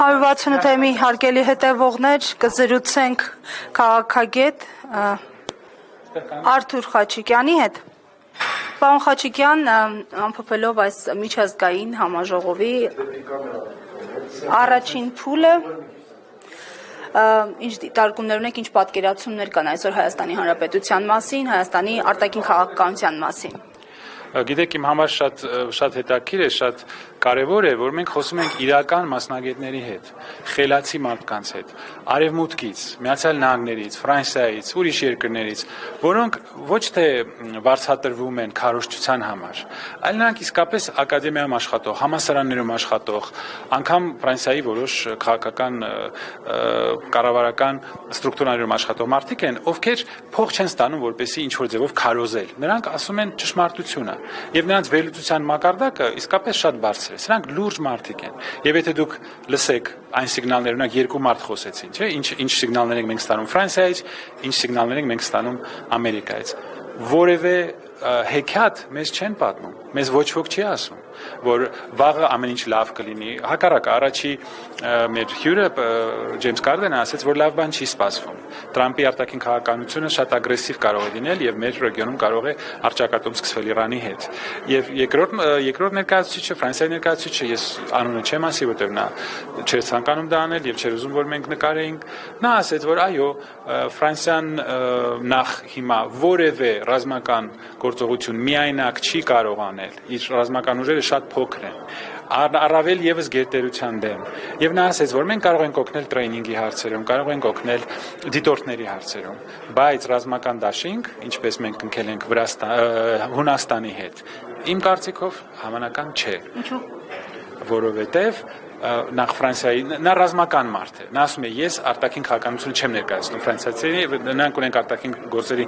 նախարարություն, իրանցից հարցրեք։ Բայց նա ասեց, որպես ռազմական մարդ, նախ մեր ռազմական ուժերը շատ սահմանափակ են, երկրորդը մենք առանց Եվրոպայի ոչինչ չենք կարող անել, Ֆրանսիան միայնակ ոչինչ չի կարող անել։ Եվ երրորդը մենք այս ռեգիոնից շատ հեռու ենք եւ դուք ավելի լավ կլինի որ դուք ձեր հարևանների հետ լեզու գտնեք հարևանների հետ ստեղծեք նա ասեց հավասարակշիռ հարաբերություններ Փաշինյանն էլ է ասում որ իրենք այսօր իշխանությունը զբաղված այդ հավասարակշիռ հարաբերությունները փնտրելով խաղաղություն են փորձում հաստատել տարածաշրջանում ինչն է սխալ անում Փաշինյանը Եթե թույլ տաք ես այդ անձի մասին չխոսամ, ուղղակի խոսամ մեր արտաքին քաղաքականության մասին։ Տեսեք վերջի 6 տարվա այս արդյունքները։ Եթե մենք ունենայինք հավասարակշիռ քաղաքականություն եւ արևմտամետ քաղաքականություն, մենք հիմա շատ ավելին կստանայինք եւ արևմուտքից, եւ Ռուսաստանից, եւ Իրանից, բայց ցավոք սրտի, քանի որ մենք չկարողացանք ճիշտ հաշվարկել, ճիշտ մեր դիվանագիտությունը տանել, մենք մնացինք փաստորեն մեկուսացման մեջ։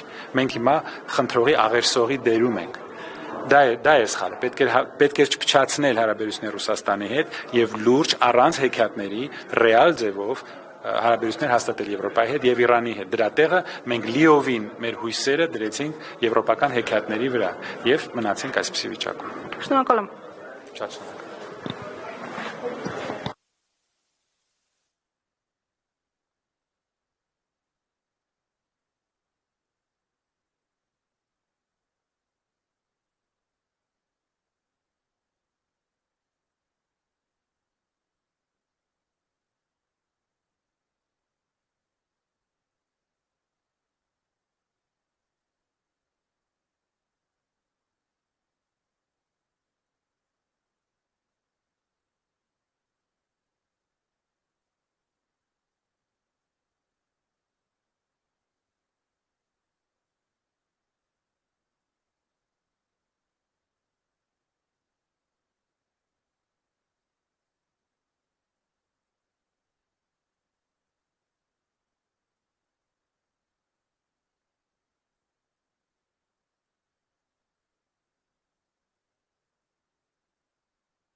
168-ի հարգելի հետևողներ, կզրուցենք քաղաքագետ միջազգայնագետ Սերգեյ Մելքոնյանի հետ։ Պարոն Մելքոնյան, այսօր նաև անդրադարձ կատարվեց այս տարածաշրջանին եւ Հայաստանի Հանրապետության արտաքին մարտահրավերներին։ Այս ընթացքում տեսնում ենք, որ զուգահեռ իրականությունում տարբեր հայտարարություններ են հնչում իշխանությունների կողմից։ Մենք խոսում ենք խաղաղության մասին, բայց որն ամենաարտառոցն է, երեք օրինակ հավասարության նշան դրվեց Արևմտյան Ադրբեջան եւ Արևմտյան Հայաստան թեզերի միջև հենց Նիկոլ Փաշինյանի բերանով, որը որ ենթադրվում էր, որ պիտի Հայաստանի Հանրապետության շահերով առաջնորդվեր։ Այս պարագայում ինչ ակնկալել եւ ինչպես եք վերաբերում այսպիսի հայտարարություններին։ Այսպիսի հայտարարությունները շատ դժվար է հասկանալ, ասեմ ինչու, որովհետեւ ամենաբարձր մակարդակում Հայաստանի կողմից ոչ մի բան տեղի չէր ունեցել այսպես կոչված Արմենիան Ադրբեջանի վերաբերյալ, որովհետև դա փաստացի նոր նկարտումներ ադրբեջանական կողմից մեր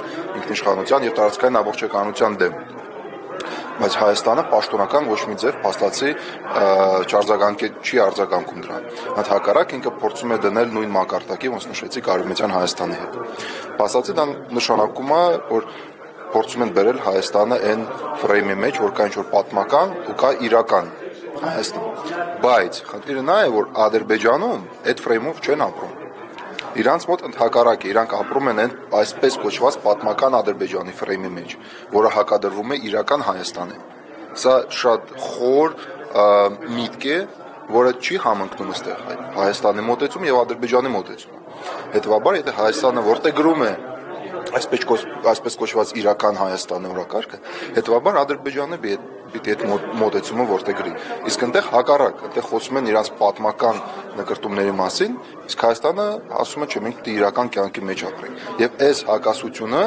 իհարկե չի կարող բերել խաղաղության։ Մելքոնյան, ամեն դեպքում այս պահին այլընտրանք են նաև մատնանշում, տեսանք, որ միջազգային գործընկերները ոչ թե հույսը դնել այս կամ այն գերկենտրոնի վրա, այլ առաջնորդվել երկխոսելու տրամաբանությամբ նաև տարածաշրջանում հարևան պետությունների հետ։ Ինչը այնպես չի արվում, որ պիտի արվի այսօր։ Նախ եւ առաջ, երբ որ մի շարք բաներ կա, ուրեմն առաջինը, երբ որ Հայաստանը ասում է մենք պատրաստ են երկխոսության առանց որևէ միջնորդ, այո, մենք ավելի թույլ դիրքերից ենք այնտեղ հանդես գալիս։ Հիշեցնեմ, օրինակ, երբ որ մենք ռուսական միջնորդությամբ բանակցում էինք, այնտեղ օրինակ Ռուսաստանը առաջարկում էր սառեցնել Արցախի կարգավիճակը եւ թողալ ապագա սերունդներին։ Հենց մենք դուրս եկանք այս երեք կողմանի ֆորմատից, Հայաստանը ճանաչեց Արցախը Ադրբեջանի կազմում։ Այդ ինչ չի, որ այս ուղղակի երկխոսությունը ինչ որ լավ եզրակացություններ է մեզ բերում։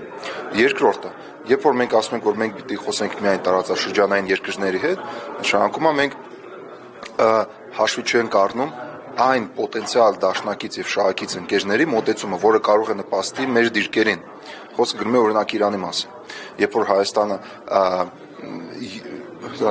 չի ուզում բարձրացնել իր համագործակցության մակարդակը որակական տեսանկյունից Իրանի հետ, եւ ընդհակառակ մենք տեսնում ենք, որ դա անում է Ադրբեջանը, օրինակ, Իրանը անցկացրեց Ադրբեջանի հետ երկու զորավարժություն, Հայաստանը 0։ Ադրբեջանը եւ Իրանը ստորագրեցին ռազմական պայմանագիր եւ ռազմատեխնիկական ոլորտում։ Հայաստանը այդ քայլից խուսափում է, որովհետեւ վախենում է արևմուտքից ինչ որ բացասական ռեակցիայի։ Եվ ուղղակի որ մենք մտնում ենք երկու կողմանի բանակցություններին, մենք նաեւ իրանցիների հետ խնդիր ունենք, որոնք ասում են, տեսեք, մենք խնդիր չունենք Ադրբեջանի հետ համագործակցել, ձեր հետ ունենք։ Այստեղ շատ դժվար է, ասեմ, երկու կողմանի բանակցել, երբ որ դու հաշվի չես առնում քո շահակիցների եւ դաշնակիցների շահերը եւ քո քաղաքական գիծը հետեւողական չի։ Խնդիրներից մեկը, երբ որ Հայաստանը հայտարարում է, մենք պատրաստ ենք բացել ճանապարհ Ադրբեջանի համար նույն պայմաններով, ինչպես Իրանն է բացել, հետո գալիս է հայտարարությունը, մենք պատրաստ ենք տալ ադրբեջանցիներին ավելի հեշտացված ճանապարհ։ Բայց Իրանը չի տալիս հեշտացված ճանապարհ։ Հեշտացված ինքը հենց նշանակում է Զանգեզուրի միջանցք։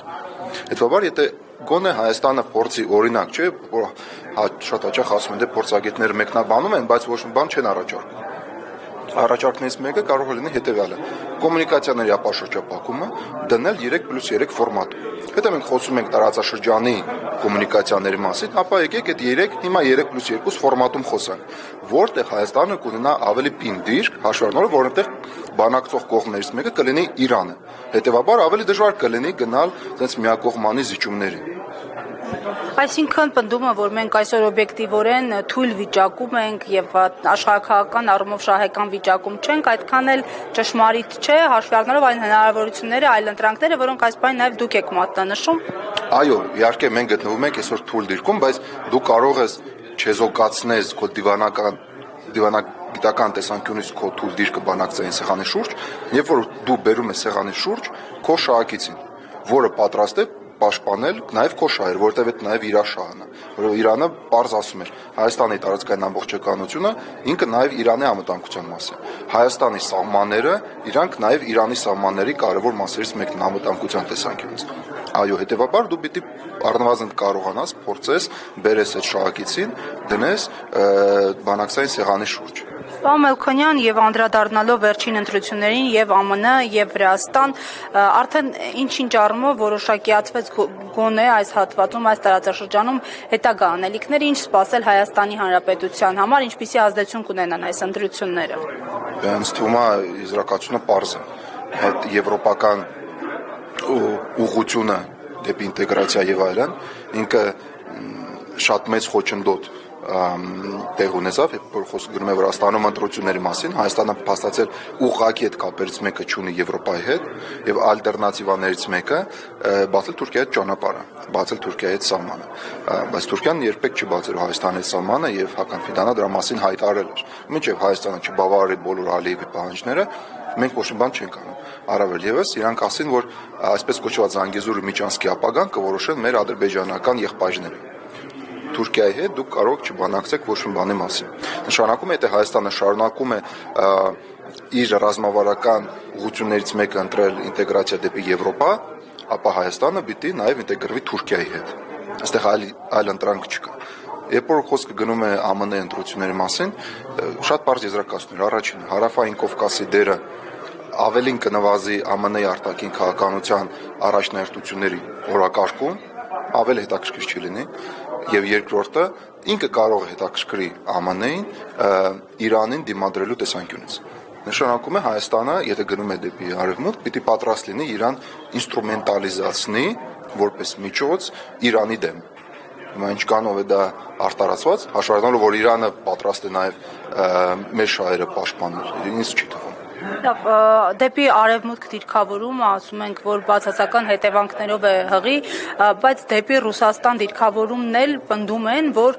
շահեկան չեղավ ցույց տալով Արցախում ռուսական խաղաղապահ զորքի ներկայության աչքի առաջ նրանց անվտանգային գործառույթների բացակայության այսպես պարագայում Արցախի բռնի տեղահանումը, Արցախահայության բռնի տեղահանումը։ Ճիշտ է մոտեցումը։ Այո, բայց մենք չպետք է մտնենք էս Ռուսաստան արևմուտք դիխոտոմիայի մեջ։ Խոսքը նրա մասին չի, որ եթե մենք չենք ընտրում եվրոպական ինտեգրացիան որպես հիմնական ռազմավարական ուղղություն, դա ուղղակի չի նշանակում, որ մենք դընտրենք մյուտենական պետությունը որպես մեր մագիստրալ ռազմավարական ուղղություններից մեկը։ Ոչ, որովհետև այո, ոչ արևմուտքը, ոչ Ռուսաստանը այսօր ոչ քաղաքական կամք ունեն, ոչ էլ բավական ունակություն լինեն հիմնական կոնֆլիկտ մենեջերները այստեղ տարածաշրջանում։ Այդտենց հնարավորություններ իրանք չունեն։ Հետևաբար Հայաստանը պիտի աշխատի այդ երկրների հետ, որոնք գտնվում են այստեղ գետնի վրա։ Էլի խոսքը գնում է Իրանի մասին, որովհետև Իրանը ընդհանրապես տարածաշրջանային process-ներից դուրս է։ Ավելի ակտիվ դեր խաղում են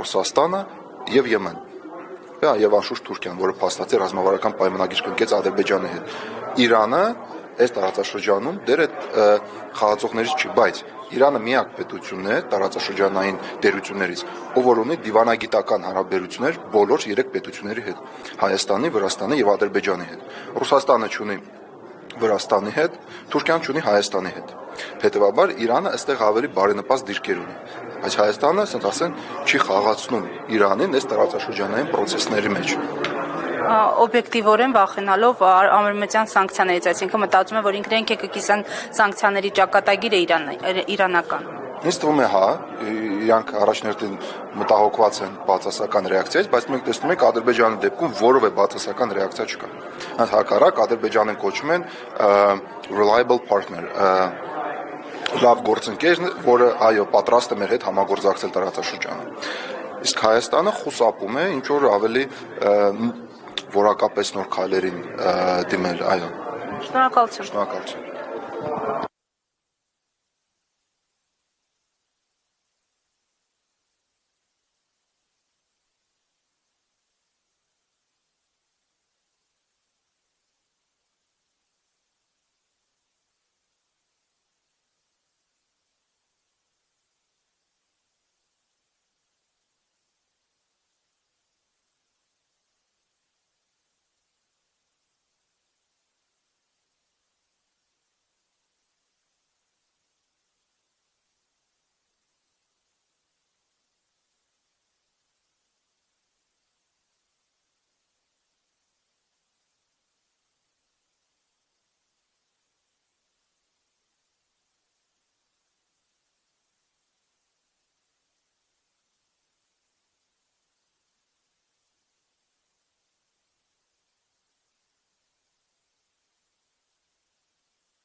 soon.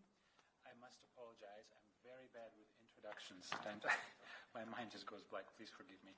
So I would like to introduce our next panelists, and they said they would feel more comfortable with a more interactive format. So if you wish to make a presentation from the podium, please feel free to do so.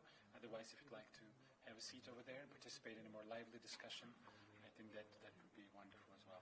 So I would like to present Dr. Arta Moini.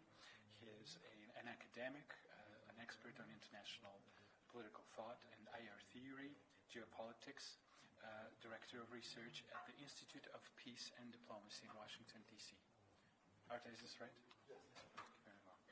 I'd like to introduce Professor Hol Gardner.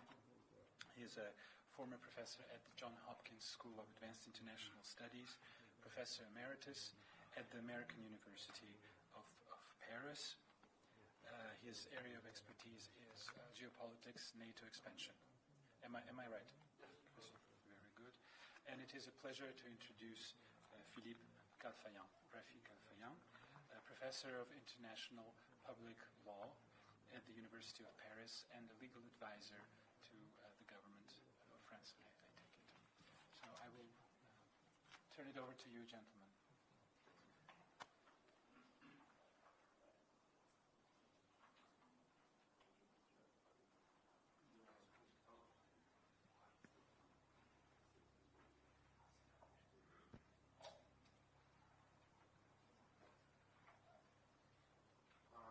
Thank you. I got here at 5 in the morning, so I'm not 100% there. I apologize. But yeah, I wanted to just bring up a few points about the kind of world in which we find ourselves in today, and what I call the Great Transition, and how that sort of Great Transition doesn't necessarily match with the policies that are adopted in specifically European and Western capitals and in Washington. So what is this sort of Great Transition? That's a structural and systemic shift that we are observing everywhere, and it has accelerated since at least 2016, but certainly since 2022, and since the October 7th war. One of the features of it is the end of unipolarity. Another feature of it is the rise of middle powers or middle rank powers in various regions. They usually happen in civilizational states or civilizations. They have much more understanding of culture. There is a sense that ideology has failed us among these caliber of states. And this kind of forces a recalibration or a reorientation towards regions. At the same time, we're seeing domestic problems in all of the, across the West, but also generally across the globe.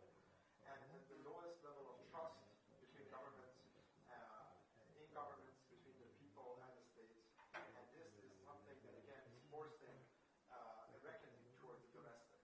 So we are seeing the rise in the importance of the domestic arena, an understanding of the fact that all politics is local, and also an understanding of the fact that we have to focus back on the domestic arena and the regional arena, rather than focusing on abstract thinking, ideology, and globalist mentality. And this globalist mentality, by the way, is something that is shared by various schools of thinking, whether they're called liberal internationalists, neocons, even, I would say, and venture to, as a group of realists usually here, that even IR itself, the discipline of IR, has had a globalist cognitive bias inherent in it that thinks of the world as an arena to dominate. And so we need to come to terms with that because the times have changed. We need to acknowledge this new reality and structural shifts to keep influence and power as a great power by prioritizing interest-based approaches to IR. And that's something that the United States specifically has to think through how it wants to navigate this new order that's much more polycentric, much more multimodal, has various centers of power. Arthur mentioned block thinking is the way of the past, is the way that we inherited since the 1945 era, that liberal international order. That is the block thinking, dividing the world into Manichaean blocks, creating a competition that will result in one of us dominating the other side, and yet what we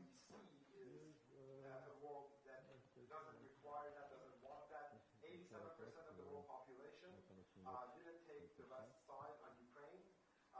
So the world has completely shifted and also understands that it doesn't have to bear the power of the West, the ideological power of the West.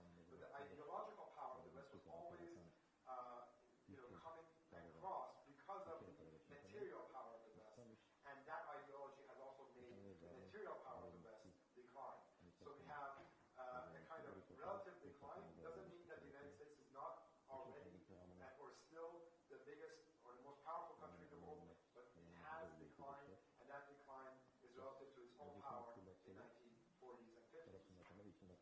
So with that in mind, we have to think through what does the United States wants to do with this kind of new election. I want to say a few comments about that, and then we can have the discussion later. My worry is that the clear signal of the U.S. elections was to show, and also we see the Europeans on the European side, is that the people are sick and tired of the wars, of the money being spent on endless ideological quests, of messianic thinking, of missionary projects, and they keep voting to try to break that continuity that our former speakers, like James already talked about. We need to break that continuity and create a new kind of elite system that rejects the elites of the 1945 order, and yet we continue to get the same thing under different packages or under different forms. So the challenge with the Trump administration is that part of what Trump himself has done is to position himself as the realist, anti-neocon, anti-Liz Cheney, anti-globalist candidate, and yet parts of the GOP, parts of the Republican Party they have remained wedded to that globalist, interventionist, hawkish position and posture. So the challenge will be to see whether or not the Trump administration, with Trump himself at the helm, can change that posture to reflect more of the reality. Now, my suspicion is, as a realist, as a structuralist, that systems and systemic thinking is important. You can, even if some person like Donald Trump comes and waves rides the wave of a change that people want or crave, the systems itself, the reality of decline, the reality of the need for pivotal shift and change, for being and thinking in new foreign policy, will make even this administration, even the principles like Marco Rubio, who is very hawkish, to be more and more switch into a different kind of foreign policy that's America first in the sense of its domestic focus. So I would just end there for now, but I think I just wanted to open a few sort of can of worms and we can talk about it later. Thank you. I've got a PowerPoint. I'll try to get to rather quickly. So first, thank Arthur and his organizers of this conference for inviting me to attend and giving me a chance to visit this beautiful ancient country. I thank Arthur and the organizers of this conference for inviting me to speak and to visit this beautiful and ancient country. Can you hear? Okay. So the following comments are from my forthcoming book, Reducing the Risks of War Between the Major Powers. I've been writing on the possibility of major power war for more than 20 years now. For me, what is happening now is the past. It's the past becoming present. See the next. So I want to first let you hear Joe Biden. We talked a little bit about how red lines, we don't realize we passed the red line until we passed it. If you can click on this and just let Joe Biden Where speak. do they go? I had one interesting conversation with Zagano, who's repeated with Lebanon. They talked about they don't want this NATO expansion, they know it's not in their security interest and on, and said, well, and if you do that, we may have to look to China. And I couldn't help using the colloquial expression from my state by saying to Zagano, lots of luck in your senior year. Good luck. And if that doesn't work, try Iran. I'm serious. I said that to them. And they know, I knew, they knew, everybody knows that that's not an option. Everybody knows, every one of those leaders acknowledges it needs, and they resent it. but they need to look west. And the question is if this is designed to completely shut them out, but not in terms of whether or not it's a direct military security threat. Okay. I checked that out. I read the whole transcript. It is not a deep fake, okay? I don't believe it. So please bear with me. But first of all, I think there's nothing more myopic for the Americans to believe that Russia would not look to China after NATO expansion. Now, this speech is taking place just after the NATO-Russia Founding Act was signed. I'll talk about that in just a second. But ironically, after this, they come the possibility of a Sino-Russian alliance had just been announced by Yeltsin and Tumen of a multipolar world on May 1997, and that's about the same time the NATO-Russia Founding Pact was being organized. So in the spirit of partnership, parties have this strive to promote the multipolarization of the world. All right, so the problem is that the Americans were totally blind to the possibility that NATO enlargement would result in this backlash. One, a Russian backlash. Two, the possibility of a Sino-Russian alliance, which became a reality and has become a reality. Now, let me just talk 1 minute about theory, then I'll get to practice. The emergence of what I call an asymmetrical polycentric global system augments the relative power and influence of rising powers, including various militant anti-state movements of different ideologies. On the other hand, the emergence of new states and anti-state actors intensifies the competitive rivalry among the major centers of state power that are presently the U.S., Russia, and China. So right now we've shifted from a bicentric system to a tricentric, if not polycentric, global system. But perhaps with India and Indonesia perhaps becoming the new powers in the future. So the problem is all these states either want to obtain or else secure the political economic allegiance of these rising powers through stronger political, economic, and alliance ties. This is precisely what's happening with Ukraine, with this competition for the U.S. to expand NATO, to gain Ukraine's political allegiance, and the Russians either trying to keep Ukraine neutral or within the CSTO, the Collective Security Treaty Organization. So let me go to the. So let me give a brief historical. Go back to the number. Okay. At this time, when Biden's talking, former high-level officials are already protesting the possibility of a Russian backlash, precisely because it's going to cause a new arms race, break up NATO consensus, and as NATO enlarges its membership.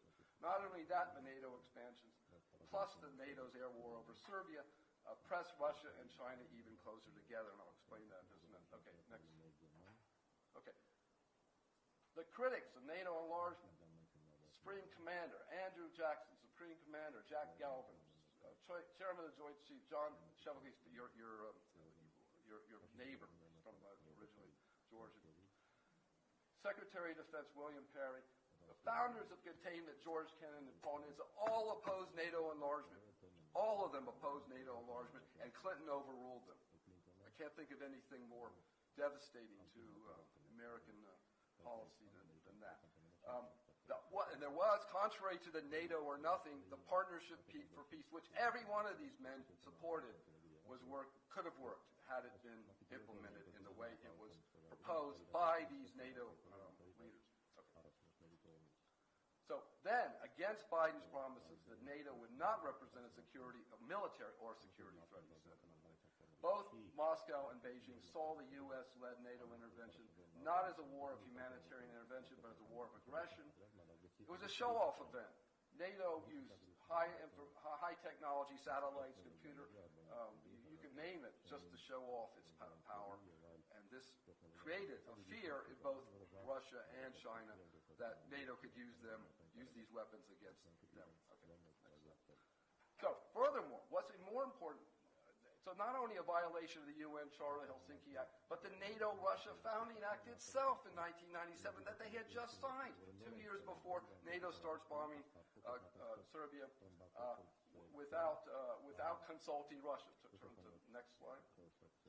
The NATO-Russia Permanent Joint Council that was set up by the NATO-Russia Founding Act would provide a mechanism for consultations, coordination, and to the maximum extent possible where appropriate, for joint decisions and joint action with respect to security issues of common concern. That was not the case for the war in Kosovo. Okay. Now, we'll go back one more step. Okay. No, one more. Back. Sorry. There. The catch was the consultations will not extend to internal matters in either NATO member states, or Russia. Russia was to have a voice but not a veto. But it was already a contradiction. How can you be involved in an organization but not have a veto or a real say? So as NATO expands, Russia could not stop anything that NATO wanted to do. Next step. Now, in case of China, why was China upset about Kosovo? Was because the U.S. bombed the Chinese embassy in Belgrade. It was a CIA operation, apparently, not a NATO one. And they claimed it was a mapping error. Now, the Clinton administration apologized. They gave money to the victims. But no, to this day, Beijing refuses to accept that as an excuse. But it wasn't just that. Next step. Beijing continued. This whole 1990s, Beijing was furious. I was in China during this time, I know. Beijing was furious that the United States was supporting the democracy movement at that time because it saw it as a way to undermine the monopoly of the Communist Party. Because the U.S. was doing that in Eastern Europe, supporting the Polish solidarity movement, etc., which was creating, ironically, more of a backlash in China than it was in the Soviet Union at the time. All right. Now, one more point. There was a solution to the Kosovo crisis, and that was proposed by Primakov and with the work of the American NATO ambassador at that time of a deployment of 60,000 person interpositionary force. Never came about. Clinton just called it. The U.S. Congress had no interest in any kind of deployments after Bosnia, etc. But this would have been the way to cooperate with Russia in preventing this war from getting worse, or the U.S. Needing to bomb the hell out of Serbia. All right, next. So then, just after, after the NATO bombing, China and Russia signed the Treaty of Good Neighborliness Friendly Cooperation, July 16th.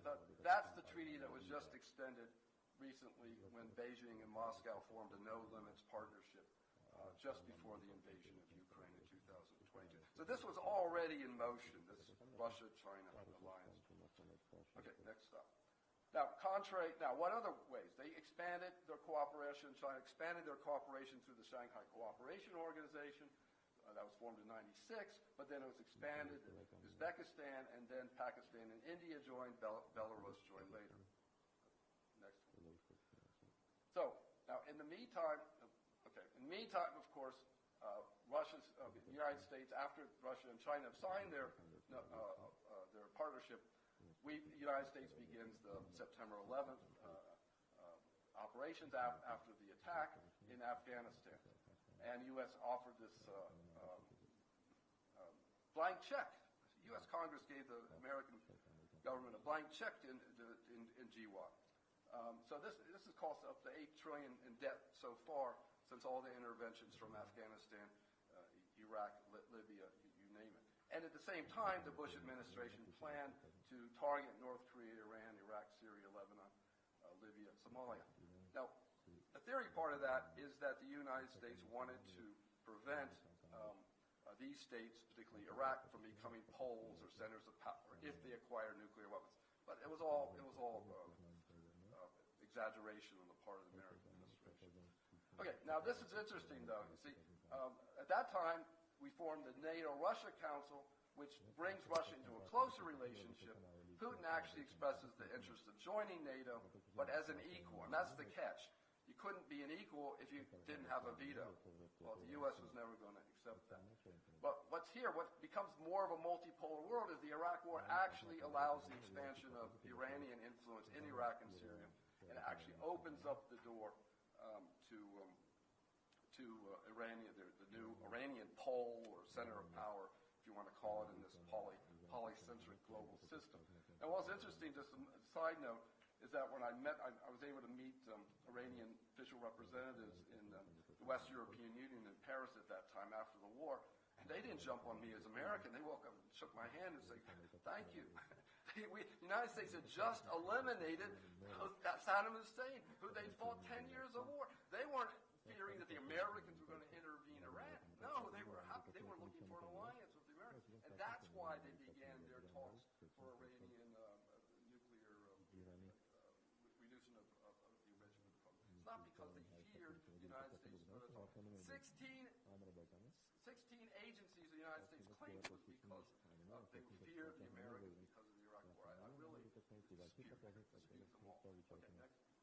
Okay, now, the point is that this is the key point. In GWAT, Russia and China just build up in the background, while the United States is focused on Iraq and Afghanistan and other areas. Russia and China are quietly building up their military. Okay, then the U.S. 2002, the ABM treaty. This actually helped solidify the four of them, Russia, China, North Korea, and Iran, because, we're deploying ballistic missile systems in Poland and the Czech Republic and then Romania because it's Iran. The Iranians going to get the Russians are saying, yeah, right. And the same thing in Asia, where we're deploying missile defense systems in South Korea. We're trying to get Japan involved in it. They were a little bit reluctant. But the point was, this was being blamed on North Korea when both Russia and China saw these missile defenses as a potential threat to them. Okay. Now, the next step, 2008, William Burns, our Biden's present CIA director, who was at that time ambassador to Moscow, warned that NATO enlargement at the Bucharest summit, NATO promised that Ukraine and Georgia could eventually enter NATO, but didn't give them a membership action plan, just kind of left it open, which was the worst of all possible worlds. France and Germany, as I said in my question earlier, were both against the promise of Ukraine to join NATO. Okay, what did William Burns say? Russia is particularly worried that the strong divisions in Ukraine over NATO membership, with much of the ethnic Russian community against membership, could lead to a major split involving violence or, at worst, civil war. In that eventuality, Russia would have to decide whether to intervene, a decision Russia does not want to have to face. Now, that's a totally different interpretation from the inside of the government than this idea that Russia was purposely aggressing the country. And I would say that about Georgia, too. I went to Georgia. I talked to Georgians right after the Saakashvili government, and they told me it was Georgia that provoked Russia into intervening. I heard that from the Georgians, not the Russians. Okay, next point. Okay, now what else? Now they're building up economic powerhouse as much as they could against the American global hegemony. The BRICS, India, China, joined with Russia and China. They've expanded. In the October 2004, they're even bringing in Turkey, very interesting, and some other states, Indonesia, and Saudi Arabia is still kind of hesitating. It's what I call a pivot state. Ukraine's a pivot state, Saudi Arabia is a pivot state, Indonesia is a pivot state. Each one of them are kind of balancing themselves between either coming closer to Russia or China or moving closer to NATO and U.S. Okay, now this is really interesting. I got to get back to the Iranian question because one of the reasons the United States dumped the JCPOA, the Iran nuclear accord, was precisely to prevent Iran from joining the SCO, the Shanghai Cooperation Organization. So ironically, by dumping that accord, that actually accentuated Iran's efforts to join the SCO.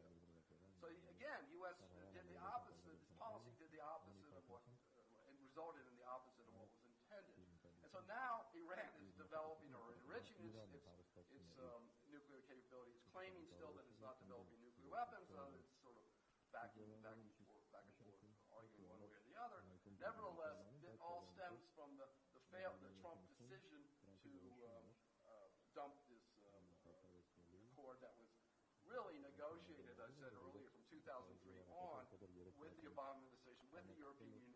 It really undermined the whole multilateral framework that was being developed to deal with the Iranian nuclear question. Yeah, so upsetting the UN, the Europeans, as well as Russia and China. Trump's decision to drop out of the Iran nuclear accord led Iran to accelerate its quest to enrich uranium, the weapons uranium levels. Okay, and this is part of this effort to join this multipolar world propaganda term, but nevertheless, it's polycentrism.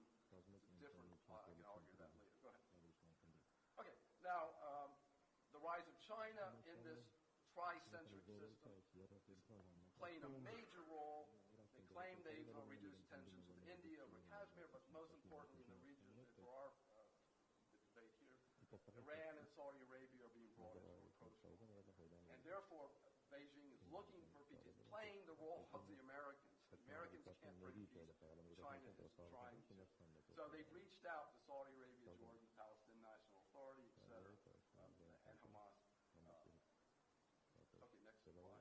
So, why? The recent summit in November 2024 warned the danger of escalation sweeping, warns that against Israeli policies creating this expansion of aggression on the Gaza Strip and the violation of sovereignty of Iraq, Syria, Republic, and Islam. This is the Arab, this is Saudi Arabia and Iran joining. So we're pushing these forces together. The United States policy in support of Israel, support of NATO expansion, is pushing Russia, China, and North Korea even closer together with other states. So North Korea, I call this the North Korean card. You know, the United States played the China card during the Cold War. Putin is playing the North Korean card right now. I said this right at the beginning of his recognition or the deal between Russia and China. It works in two different ways. On the one hand, by supporting North Korea, promising military assistance, possibly satellite, helping them build their satellite system, etc., they are augmenting tensions with South Korea, Japan, as well as the United States. At the same time, they're buying weapons and now troops to use in Ukraine. I think they're not going to put North Korean troops in Ukraine itself, but in the Kursk region where Ukraine has moved into. But the point is that this allows Russia to not to engage in a new recruitment if it can. And North Koreans form as surrogates there in this game. So it diverts attention also, and forces the United States to look towards Asia and China and Taiwan as well, we'll talk about in a minute, and presses China into closer relations. So now, this is why this crisis of Ukraine is even deeper, and the crisis we're facing is even deeper than just Ukraine. Because of Trump's decision, not only did he mess up the JCPOA, but his decision to dump the 1987 INF treaty that was a symbolic treaty that helped put the end to the Cold War. Absolutely crucial, because they reduced, after nuclear threats, the intermediate range missiles, Soviet SS-20s, and then NATO said it was going to deploy cruise and Pershing missiles to counter the Soviet SS-20s. That issue started about 1979. 1983, U.S. began to deploy cruise and Pershing missiles. There were protests in Europe, massive protests against the deployment at that time. And by 1987, though, great, we've got a treaty. We're going to eliminate all land-based intermediate range missiles. Trump's decision, because he go back to when, because he didn't attempt to negotiate with Moscow, who he accused of developing new intermediate range missiles, which, according to the news reports, have just been used on Ukraine just last week, a couple of days ago. But at the same time, the U.S. was developing such weapons. You can tell that because the U.S. tested one just after Trump dumped the treaty. So the point is that we knew the Russians were building, but we also were building as well. Now, why is that significant? Because the Biden administration is right now planning to deploy conventionally armed ground-launched intermediate-range missiles in Germany, agreed to by Scholz, on a rotational basis in 2026. Now, is that going to happen under Trump? My view is it will. Peace through strength. But we'll see. The weapons include Tomahawk, SM-6 hypersonic and longer range. Putin, of course, retorted, if these weapon deployments go forward, Russia will consider themselves free from a unilateral moratorium on the deployment of these weapons. I think he already did that, as I said a couple of days ago, by using a medium-range missile on Ukraine. Okay, that's right. Okay, next one. So at the same time, in Asia, the Biden administration is planning to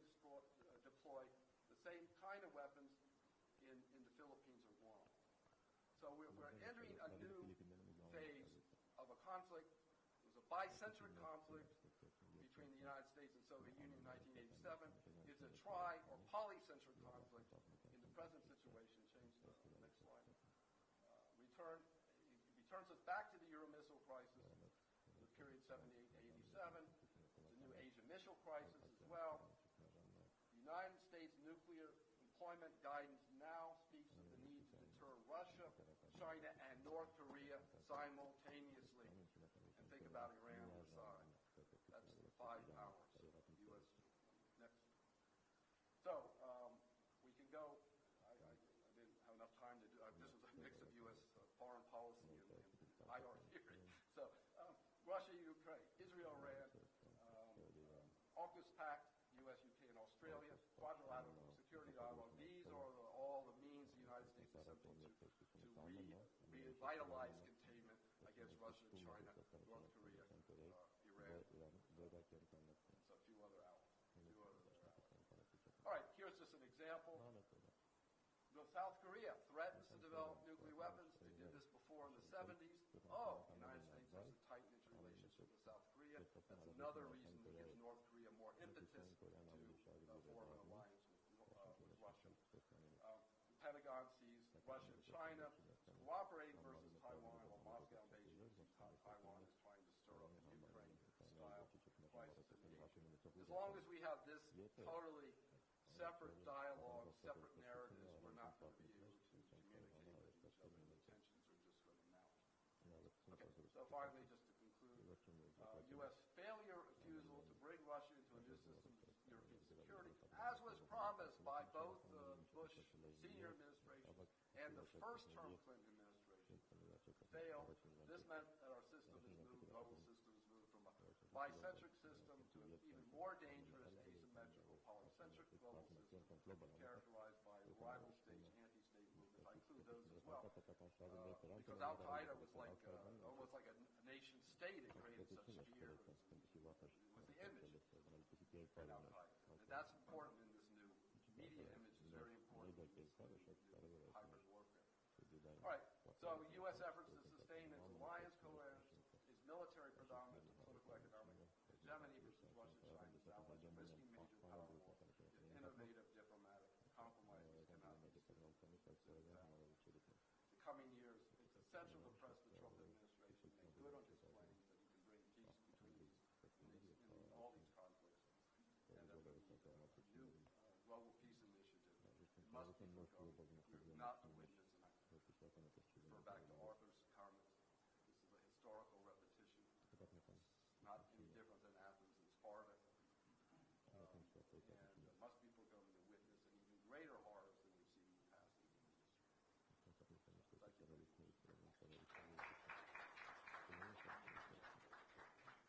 you. That's one more thing. This is what Paul Nitze wrote, one of the founders of containment. Back George Kennan was first, and then Paul Nitze. He militarized containment. He's not a softie on Russia. It's hard. He said, with the vulnerability of Russia's new democracy, pushing for NATO enlargement will likely exacerbate the existing destructive internal pressures. A wrong move on the U.S. part could easily backfire, triggering the rise to power by Russia's nationalists, sidetracking, start to, and possibly unraveling other arms control agreements, without which NATO will find itself back in a Cold War environment. Far better to act on the belief that Russian nationalists are growing political power and be wrong by curtailing NATO expansion, stopping it, calling it, put it on hold, in the risk of the European instability in the face of a new confrontation with Moscow. Our long-term objective to be to promote the engagement and not exclusion of Russia in Europe. Nitze said that to me in 1995. He told me the Washington Post would not publish the editorial. I published it in my book, Dangerous Crossroads. I don't know if he published it in another text or not, but, the big names, as I said, all the NATO generals, Paul Nitze, George Kennan, were all warning about the catastrophic consequences of NATO. And there was an alternative. I'll leave it at that.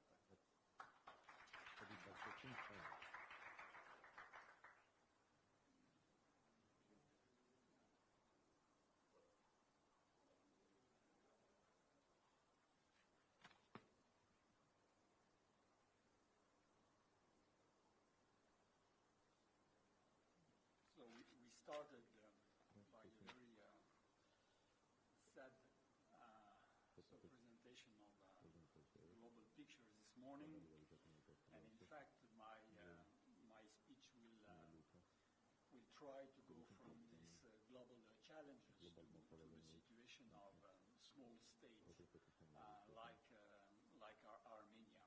So we are in Armenia, and in fact, most of my concerns are focusing on the situation of Armenia, which is in the midst of these both global tensions and regional tensions. So I will come to this. So that's why I have focused my presentation on neutrality, the status of small states in this situation of global tensions between blocs. In fact, even if the notion of bloc has been challenged, there are still this perception of blocs, especially in a small state like Armenia. So why and when neutrality? Neutrality is always and everywhere a reaction to conflicts, whether hot shooting conflicts or cold wars. So the first type of conflicts, in fact, it could be occasional neutrality or ad hoc neutrality. For the third type of conflicts, which is preventing any potential future warfare, some countries decide for permanent neutrality. This is in fact one definition provided by the Geneva Center for Security Policy. So whatever the type of conflict, the nature of particular conflict determines the nature of a resulting neutrality. So, for an example, you have observed that recently, after the invasion of Ukraine by Russia, Sweden and Finland decided to leave aside their neutrality. While other countries like Austria, Switzerland, or Ireland decided to maintain neutrality. So Austria and Switzerland made some referendums, and here are the figures of the public position on neutrality. So 70% of Austrian people who have responded to the question were in favor of maintaining neutrality, 85% in Switzerland, and Ireland, which is not formal neutral country because this is not institutional or constitutional. But the de facto neutrality, 61% decided to, were in favor of keeping the neutrality. But neutrality doesn't mean absence of defense. On the contrary, a country which decides about neutrality has to reinforce his defense capabilities, and so it invests quite heavily. I have already discussed about the different forms of neutrality. Of course, the de jure or strict neutrality is provisioned by international law conventions. By the way, the first conventions which have provisioned this neutrality and the rights and duties of countries adopting neutrality are the Hague Conventions from 1899 and 1907. So this is not new concept in international law. One other form of neutrality is the non-alignment. So you know that non-alignment is born in 1955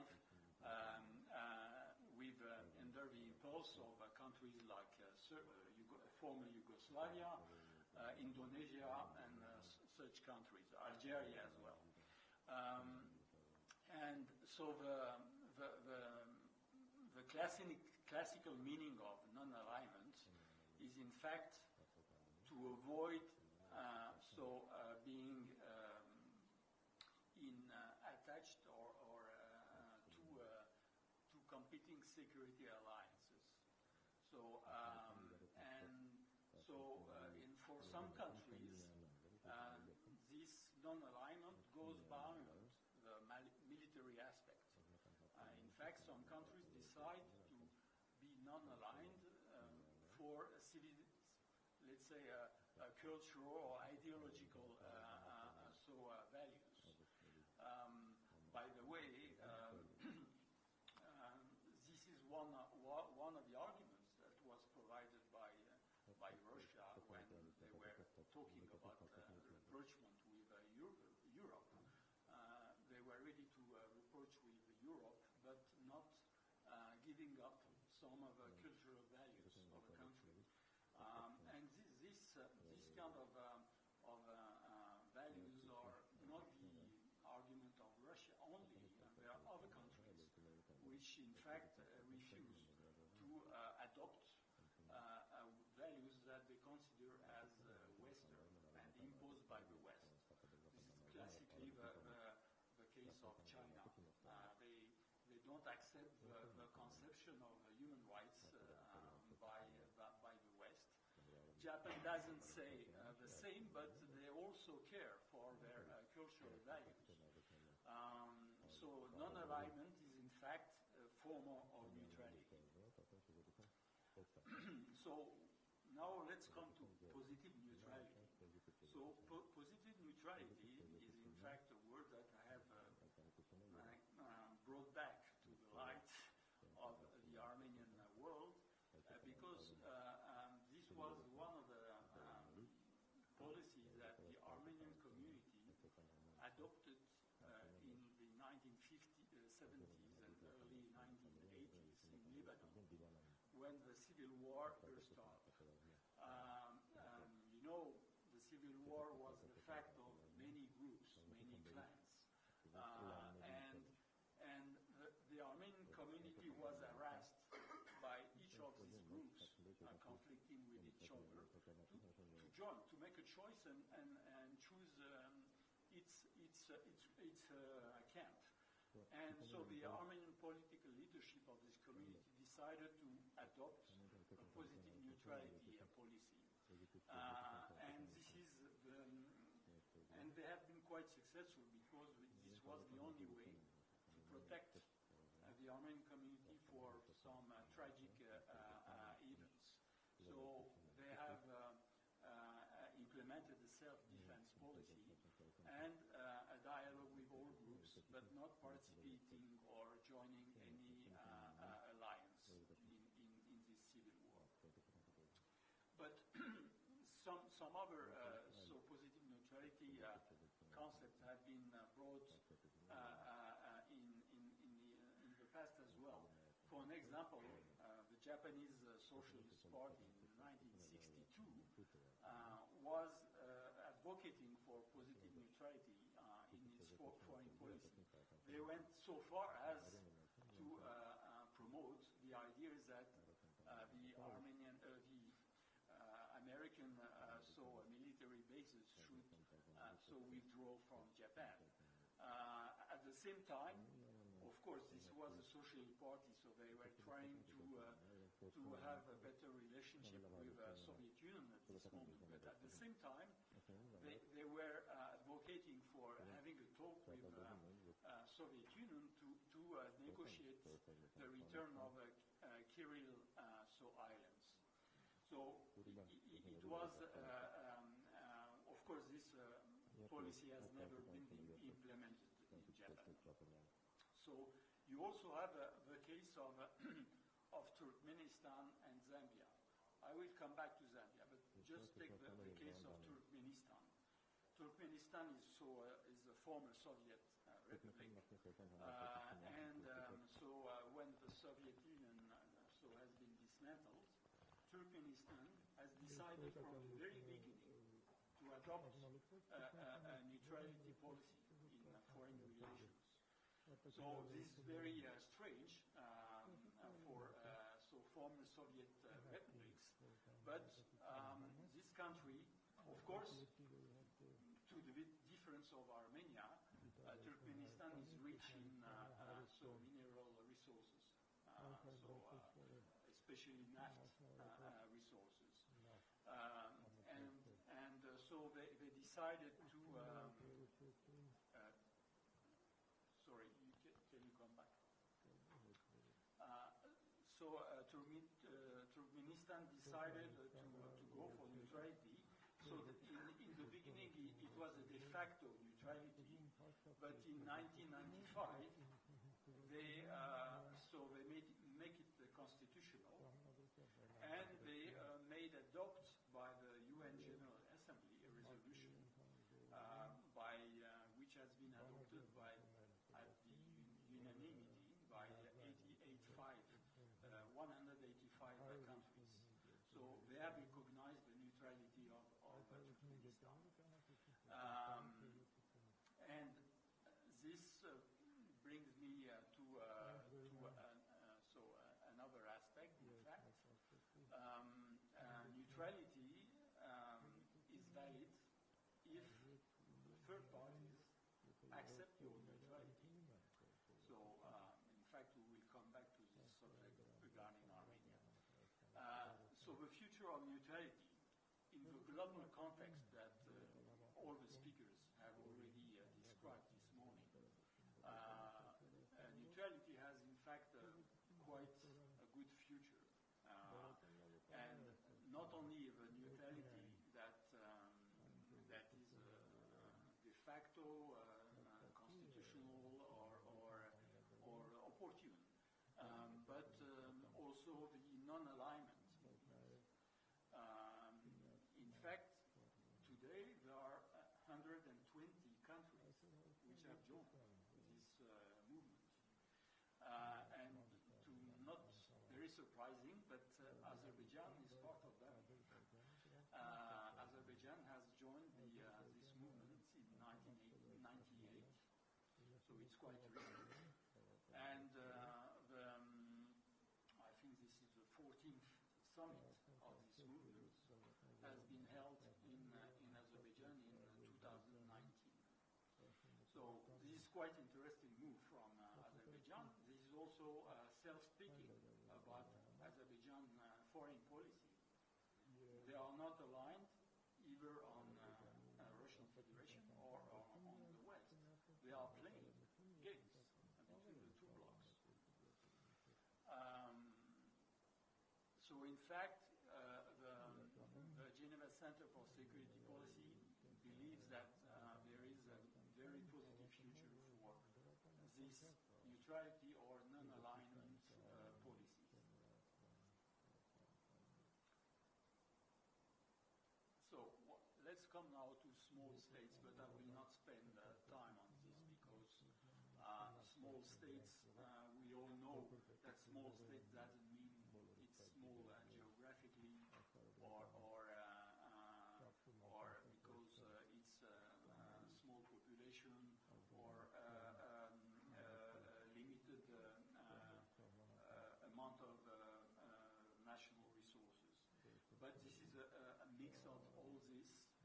For an example, Finland and Sweden consider themselves as small states, but you cannot consider them in the same basket as the countries of like Armenia, Zambia, or other African nations, which are in fact small, or Asian nations, which are in reality much smaller.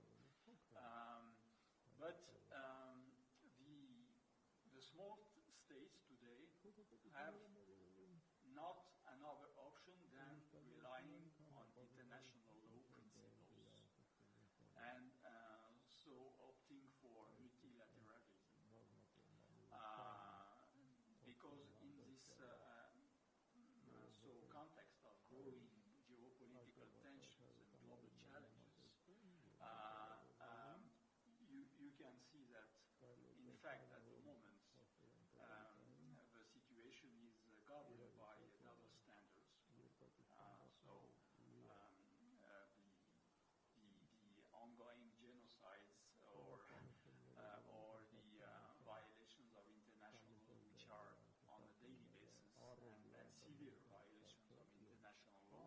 shows that there is double standard. And we knew it, but it's more obvious than ever. So small states, if they want to have a voice heard in the international area, so they need to comply and to stick to the principles which have been defined. And one of the avenues where small states and the non-aligned countries are advocating for is a reform of the Security Council. In fact, all the regional emerging powers, all these small states are advocating for a reform. Because why 5 states which were initially the ones detaining nuclear power could have a monopoly of imposing vetoes for the government of the world. So there is a challenge, in fact, of this UN Security Council composition, which is, of course, to my humble opinion, quite fair. And so the emerging powers like Turkey, like Indonesia and Brazil or South Africa will in fact probably fight for a reform of this UN Security Council.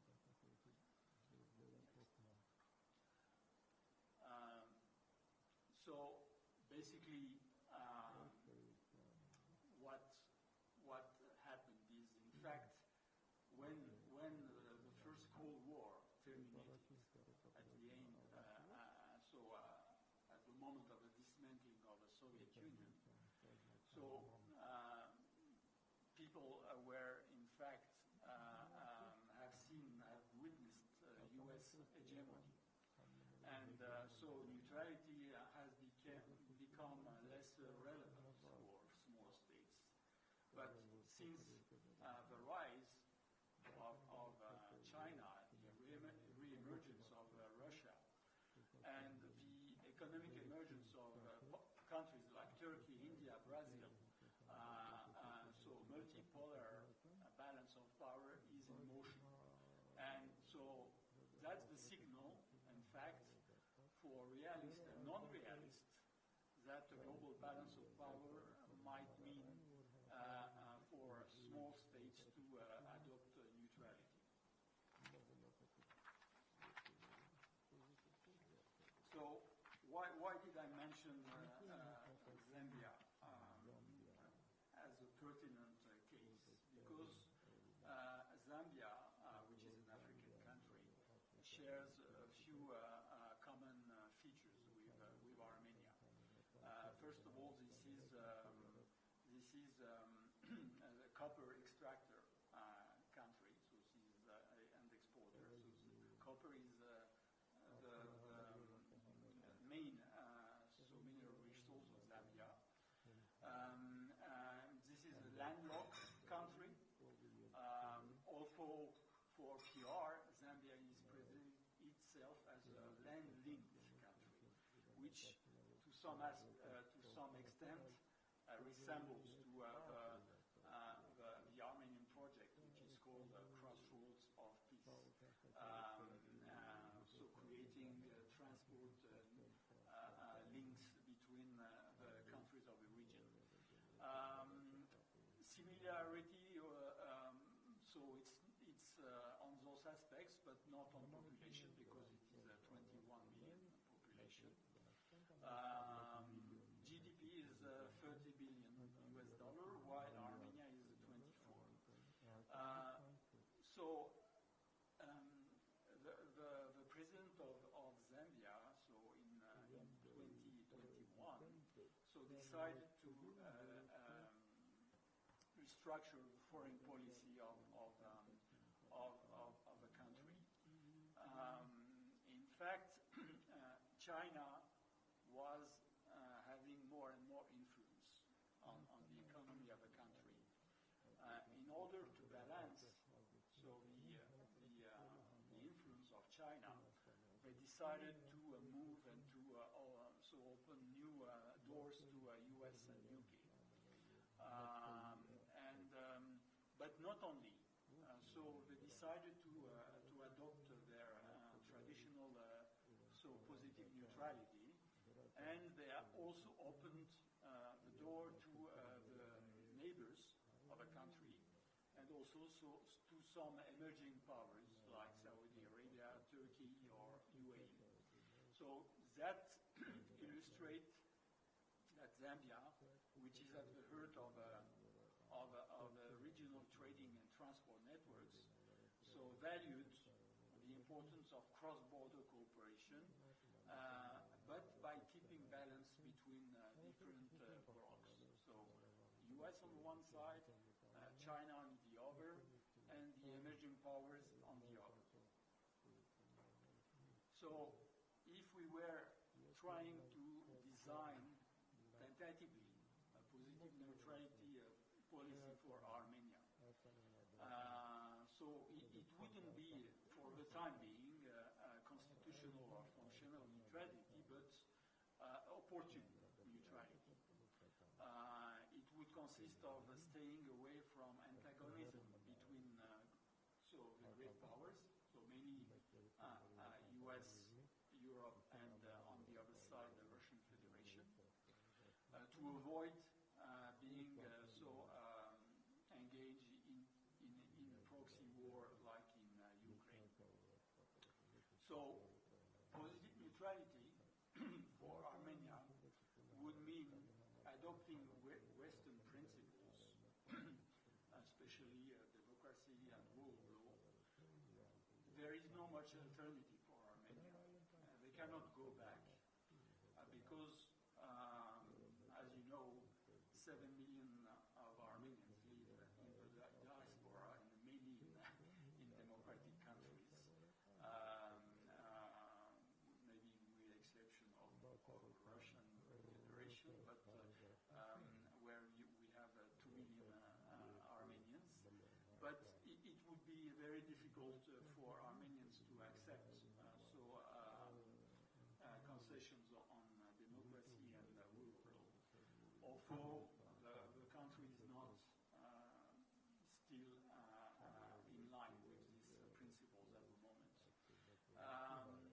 So it would mean also avoiding to be the pawn of one of the blocs to the detriment of national security. And there are, unfortunately, signs that Azerbaijan is not satisfied with territories that it regained, so in Nagorno-Karabakh,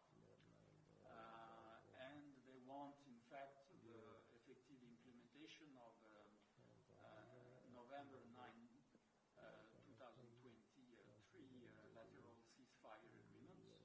So that means the creation of a corridor in the south of Armenia, so to create this transportation link between the east and the west, so between Azerbaijan and its enclave territory, Nakhchivan, but also linking Turkey to the Central Asia, which is in fact a benefit for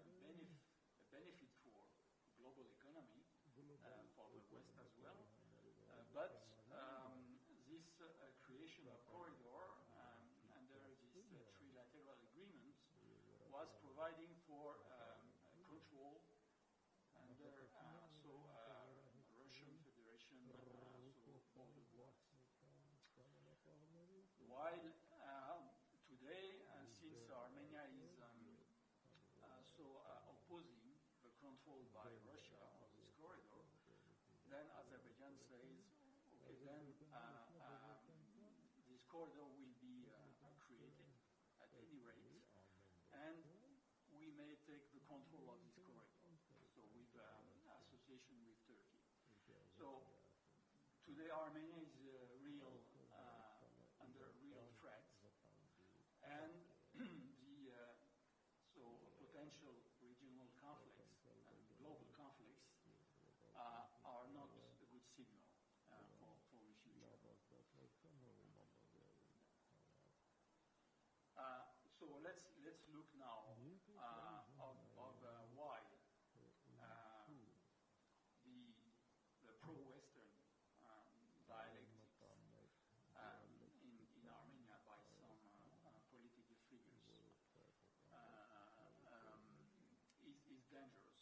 Let's look first at the economic aspects, and then I will come back to the military aspects. So I will not go through all these, but you have to retain that today the mining, the energy,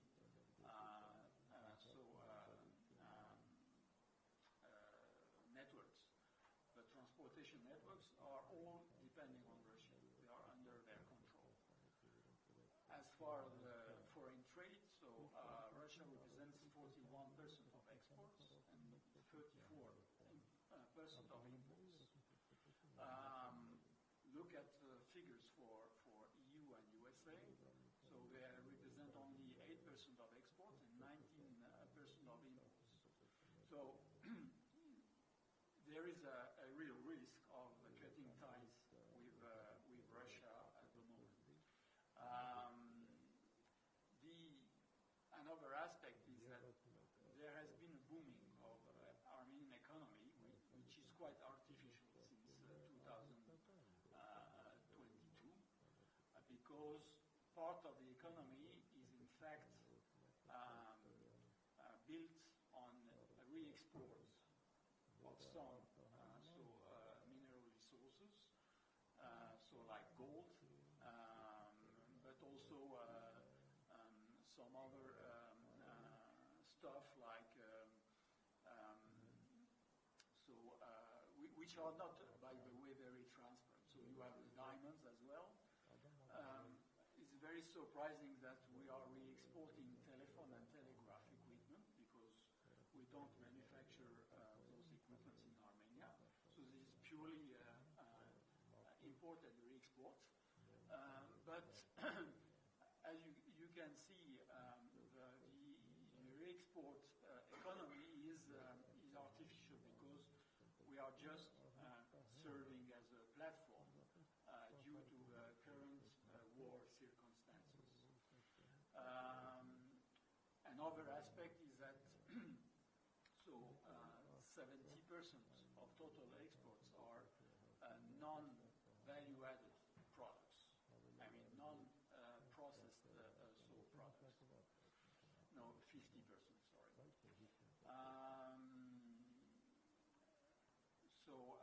Yes, another aspect is the financial. As you know, the remittance from Russian expatriates represents a big amount of the GDP. So the total remittance represents 18% of the GDP, and 70% of this remittance are from Russia. You can go. So is the project of the Prime Minister of the current government compliant with positive neutrality? Certainly, it is in the mind, in the idea, because you see there are arrows in all directions. So we are trying to be a land-linked country. Is it really total neutrality? The only thing I can observe on this map is that there is no arrow toward Russia, which is quite strange if we take into consideration the figures I have just mentioned on the economic aspect. So probably because the current transportation links are going through Georgia, but here there is a link through the Caspian Sea, through Azerbaijan. But at least it would have been diplomatically advisable to show arrow towards Russia, to be a complete, and transparent idea of the positive neutrality. So now the military security risks also have a big weight in the balance due to the imminent threat of Azerbaijan. As you know,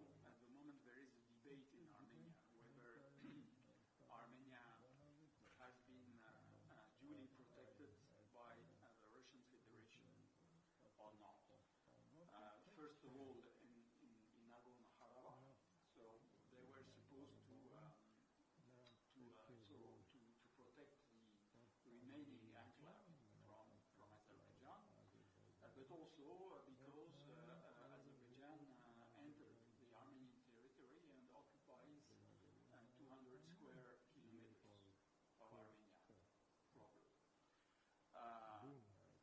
So the anti-Russian sentiment has in fact grown.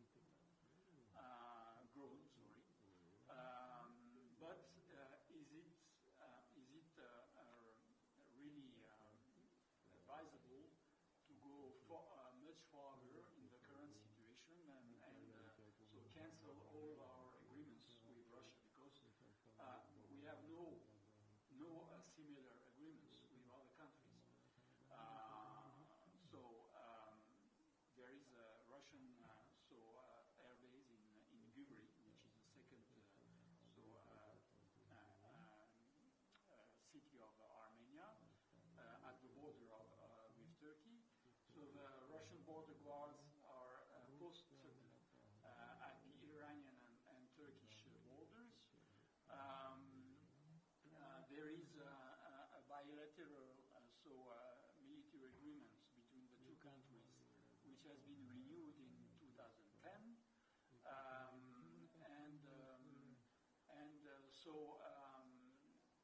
as you see, there is engagement of Russia to cooperate with the armed forces of Armenia to secure the Republic of Armenia. There is also a treaty on friendship, which is much larger, which has been signed in 1997. And if you look, also somebody I think this morning was talking about the history. We went back for 1 century. I don't remember who was the speaker. But you have to go to place this role of Russia with a historical perspective, because the protection of Armenians has been a subject since the 19th century. In fact, the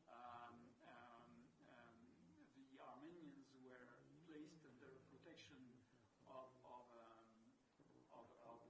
Russian Empire in the San Stefano Treaty, but since UK was not so pleased with that, the San Stefano has been replaced by the Berlin Treaty the same year.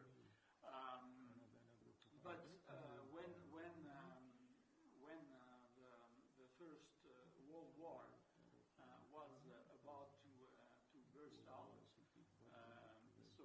UK changed its mind and decided in 1914 that Russia as a protector of Armenia should be reestablished, because UK had seen, of course, that Germany was very influent in the Ottoman Empire and was, of course, involved in the First World War.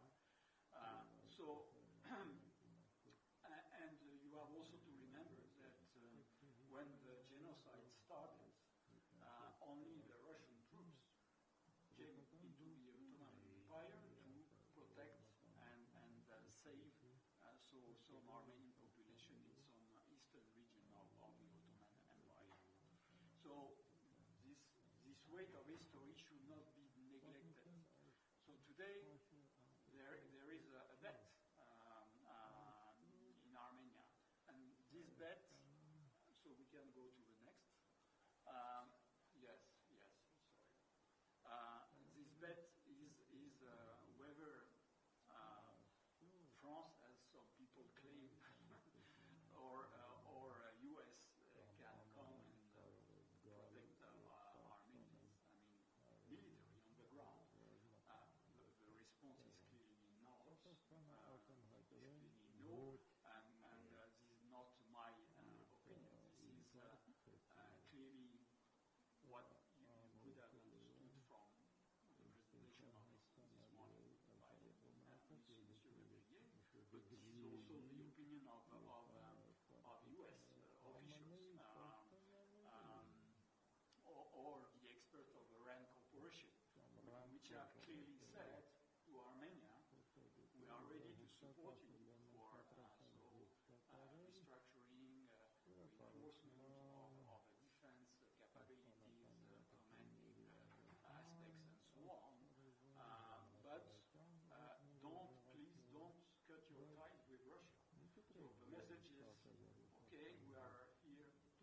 support you in your reforms, adopt some Western methods, but don't cut your ties with Russia. Because clearly, I don't imagine, and I'm sure that our American colleagues will agree with that.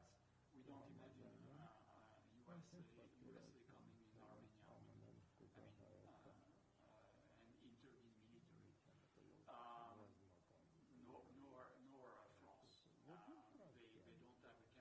nor France. They don't have the capability of doing this. And if you look at the European peace facility, they just decided to invest 10 million euros, which is a drop in the ocean, to provide some trainings or enhance, like let's say, the logistical capacities of the Armenian armed forces. But 10 million euros compared to $880 billion provided to Ukraine is really ridiculous. So we can skip the conclusions because this is related to Armenia. But clearly, personally, I don't see Armenia being successful to align on the West at the moment. On the contrary, we should probably consider another policy. Looking at the national security, national interest, and talk to all the powers, and stay away from all the current conflicts, potential conflicts. So U.S.-Russia, U.S.-China, but also Turkey-Russia, because unfortunately nobody talks about this, but this is an underlying conflict, which is potentially realistic. So Azerbaijan-Pakistan versus India, or Azerbaijan-Israel versus Iran. So all these regional powers and global powers are very dangerous for the survival of Armenia. So Armenia should stay away of all this. Thank you very much.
պետակազմի առաջին երեկայություն Ուկրաինա պատերազմը ավարտել են չնայած DMC պետակազմի խանապումներին ես համարում որ մենք իսկապես ձև ենք կոնտրոլը այդ պատերազմի ավարտը մասամբ որ ասում ենք լայնային միսիոնարների պատերազմը այսինքն Survival the machine after males aspects of the animal monastery performance ուրիշ հարցեր չեն կարծում թե զանան նման բաներ եւ այդպես ես ավելի շատ կմտածեի եթե դրացի լինեի Ուկրաինայի իրավիճակը որպես անվտանգության վիճակը 2000 թվականի բխարոստի գաղափար ժողովի կետը որոշակապēc Ուկրաինայի Վրաստանի կողմը դեռ պետք է արտահայտվի կապը եթե վրացի լինեի ես ավելի կմտածեի թե ամենն ինչ կնախմորել Վրաստանը ես ասեմ որ Ֆրանսիան ոչինչ չարել իսկատարան նորմատիվ բացի Naočit se irական բանակցությունների մոդելը Ուկրաինայի վերջերս զոնյակի տարածքներին իրար խոսեն խոսել համադրությունը ապակենտրոնացած տանը կարող է խոսել որ դա իրականություն ես խոսում եմ որ Ֆրանսիայի քիվը կարող է հարցերին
They didn't care about political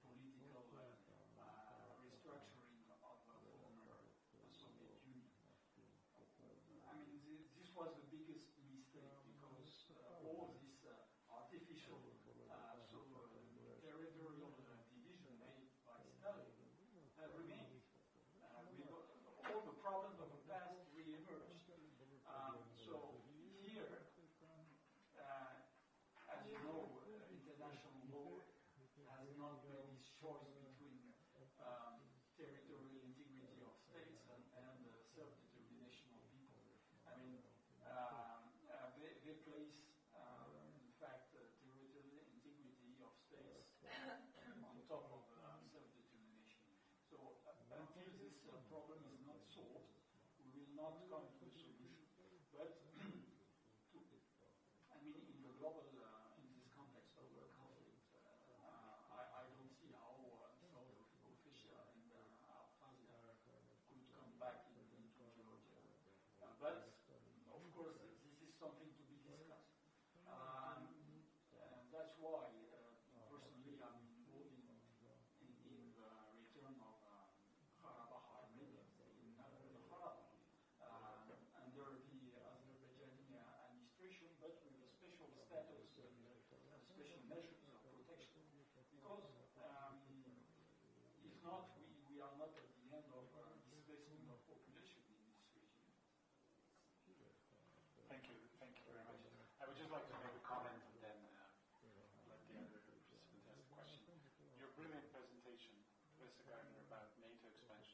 I was a young student at Stanford when I was translating for Russian-American military leaders, and I was at a dinner sitting in between a Russian general and an American general when there was some statement about NATO enlargement made, and the Russian general was sitting on my right. He said, "Well, then we will go to China."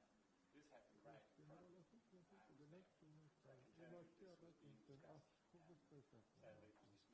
I think what happened is that after the war in Chechnya, Russia sent a signal of weakness, and I think the West saw something that we didn't think before, and that's something we have to reach. I remember widespread campaign of jokes that Russians started saying, "We were afraid of these people, they can't even take Grozny." So I think that was maybe one of the most accelerating short comment. Do we have a question from sorry, Alex?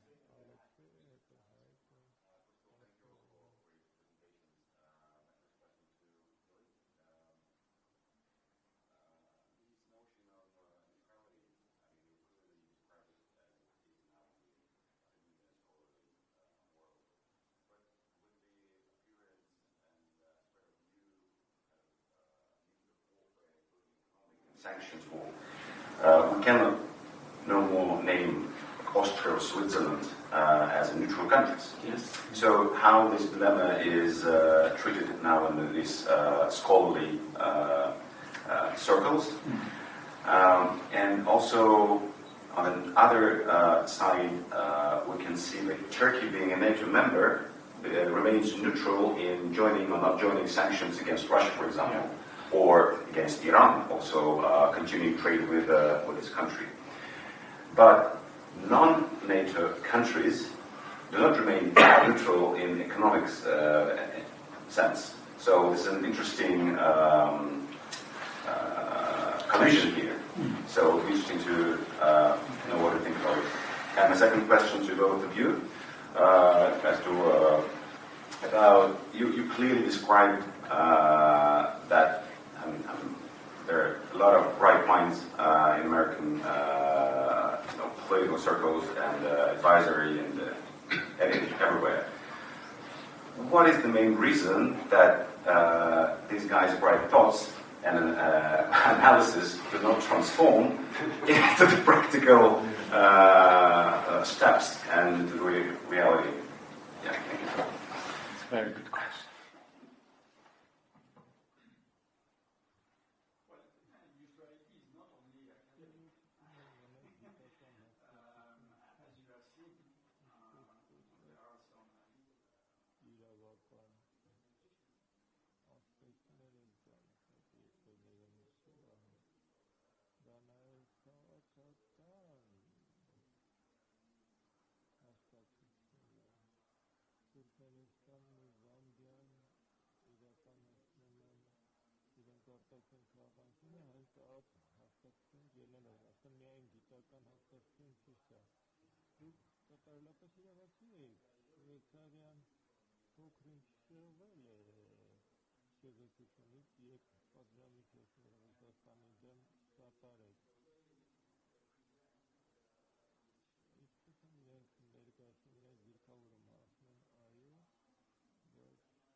Այսպեսով նրանք կարող են բոլոր ուժների վրա ազդել այս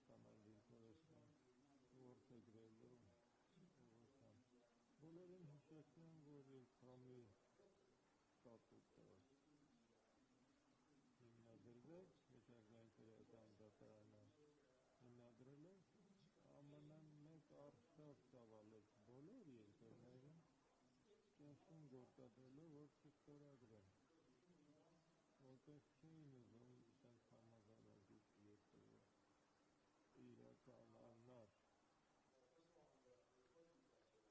Թուրքիայի հարցի վերաբերյալ դա կարող աշխարհակահաղական հարց է։ Կլաուզևիցը ասում է, պատերազմը ուրիշ միջոցով քաղաքականություն է։ Եվ բազմաբևեռությունն քաղաքականությունն է ուրիշ ձևերով։ Այս միջակ երկրները, որոնք ռեգիոնալ տիրություններ են, Թուրքիա, Հայաստան, Իրան, դրա միջոցով կարողանում են բանավան ձևեր գտնել մի դերակատարների հետ խոսներ գործելու բազմակենտրոն կարգի միջոցով Թուրքիան և Սաուդի Արաբիան դառնում են ցույց են տալիս, որ նրանք միջոցներ են ձեռնարկում արևմտյան կարգի դեմ։ Ինչ վերաբերում է իդեպ մի բան, որ այս շաբաթ տեղի ունեցավ, ցույց տվեց, որ նույնիսկ տնտեսական ճակատում ԱՄՆ-ն և Արևմուտքը անկում են ապրում։ Չինաստանը հենց նոր առաջարկեց ԱՄՆ առիթով 3 միլիարդ պարտականքներ շրջանառելով Սաուդի Արաբիային։ Համարան նույն տոկոսն է, ինչ-որ ԱՄՆ գանձապետարանը։ Այսինքն Չինաստանը ամերիկյան դոլարի համակարգը օգտագործում է սեփական աշխարհակաղակացիայի առաջ մղելու համար։ Դա լուսնային ռազմավարական շարժ է դեպի բազմակենտրոնությունը, առանցքային շրջապատի կազմակերպել, որ աշխարհը տնտեսությունն էլ է փոխվում, այն հանգեցնում է իրեն գլոբալական հարցում։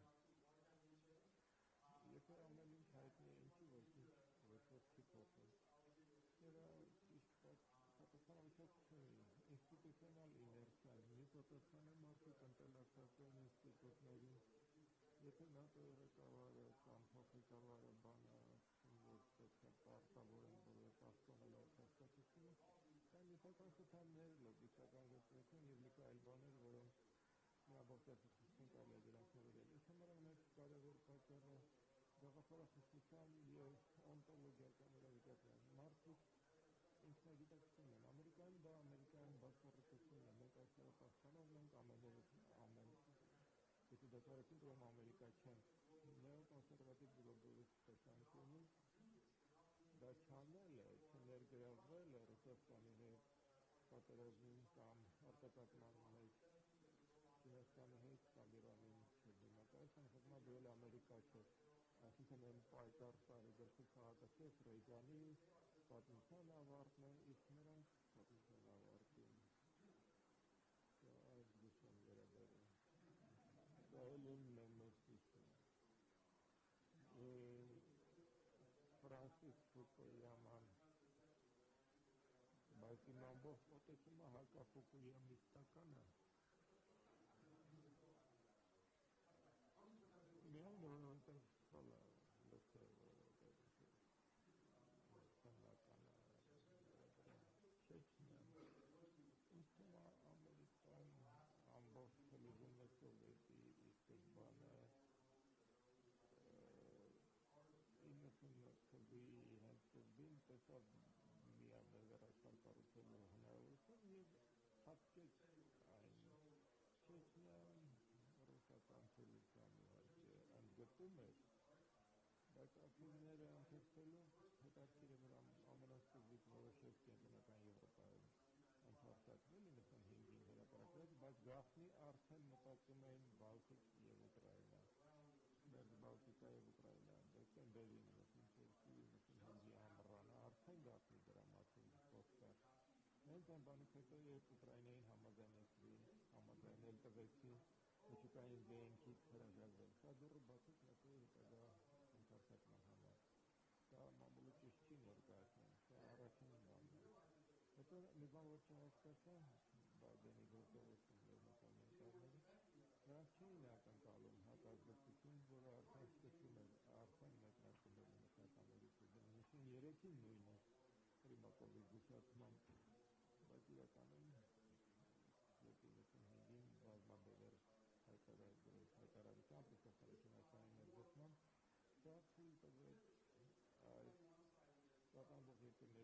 կոմունիստի դեմ խաղացնել, Չինաստան առաջին տատանվող երկիրներ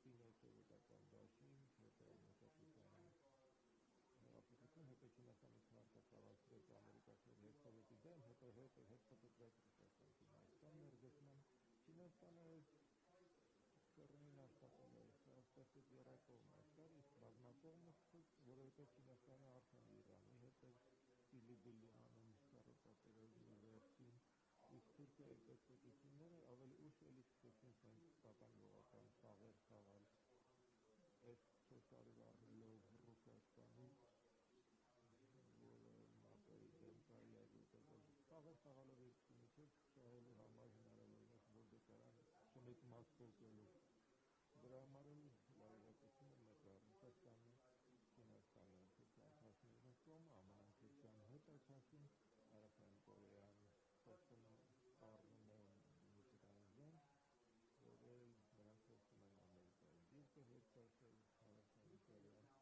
Ուկրաինան հիմա առնում է միջուկային զենքով, ինչպես որ 91-94 թվականին էին անում, երբ բազար էին անում միջուկային զենքի մանկատացության գործողությունների իրանց մնացը, Ուկրաինան նորից հաջորդին խաղալ է խաղալ ավելի անվտանգության երաշխիքներ ստանալու համար ԱՄՆ-ից, որը 94-ին չստացան։ Սա տատանողական երկրների խաղերն են, որոնք խոսում են Պլստան դիմակերելու ավելի մեծ անկախություն ստանալով, բայց կան նաև դրանով ավելի շատ լարվածություններ ստեղծում, ոսոր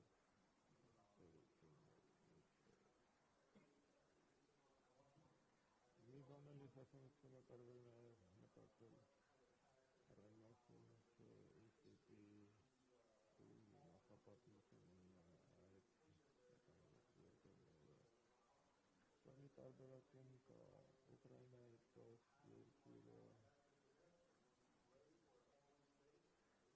և սա լավագույն ձևն է պետության համակերպից ստանում, մակարակ դեպքում ոչինչ հասնում է։ Իսկ միջին պետությունների պես Իրանը, Թուրքիան, որոնք ունակություն ունեն ռեգիոնալ իշխանություն և բազմակողմանություն ապահովել առանց անվտանգությունը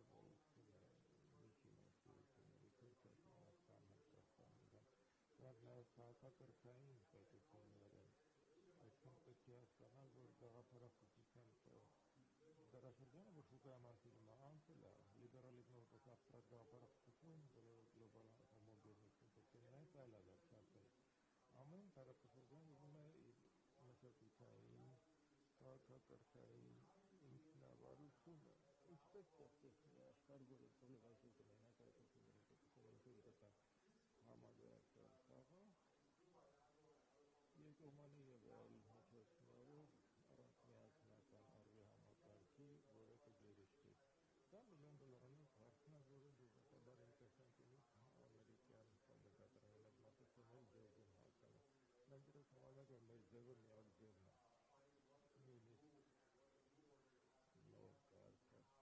սահմանելու տեսանկյունից, նոր կարգերի մեր հաստատած կարգը պետք է լինի։ Այս Ֆուկույամայի և Հանտինգտոնի բանավեճն է, երկուսն էլ տոպ քաղաքացիներն էին, երկուսի դեպքերում էլ զրո բովանդակություն կա։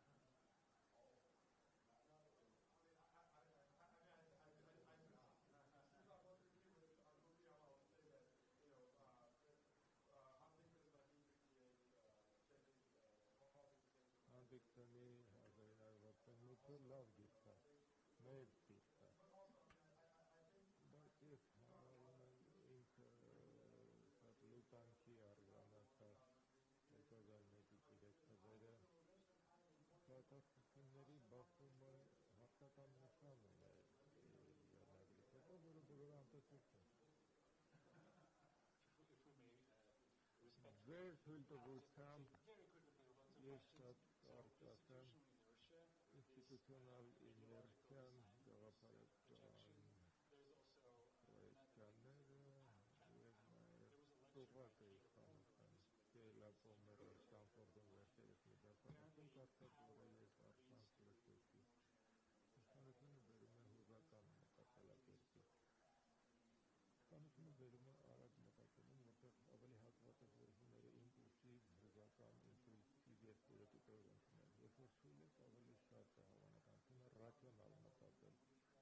Ուղղակի հոգեբանությունն է որոշել ամբարտավանությունը իշխանության մեծության ուղղակը, այսինքն 10 միլիոն սահմից թռնում է, չէ՞, արդեն պատկանում է իշխանության դեպքում, որի անտորին ոչ մեր իրավաց բախտիստերով այդ հաստատությունը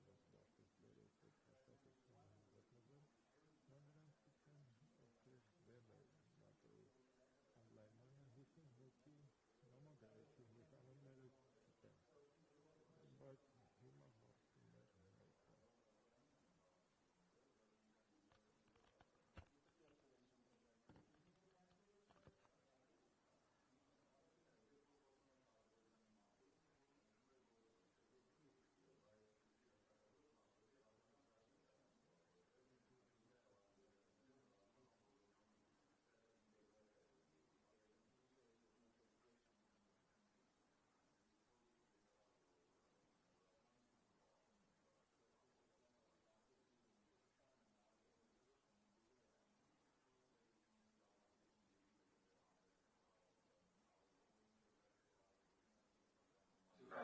Deep integration in the political sphere and security sphere. There's an organization of Turkey countries. Azerbaijan is a classically neutral country. Եվ այս պայմաններում տեսեք, դուք ասում եք Հայաստանը պետք է լինի պոզիտիվ չեզոքություն։ We are saying we should be a positively neutral country with positive neutrality. Մյուս կողմից ասում եք Հայաստանը պետք է հարաբերությունները չխզի Ռուսաստանի հետ, որովհետև արևմուտքը օգնություն չի տալու։ Rupture relations with Russia because the West is not going to provide military assistance. Բայց մի մարդ, որ ռուս փորձագետներից շատ եմ շփվում, But as someone who speaks the Russian experts a lot.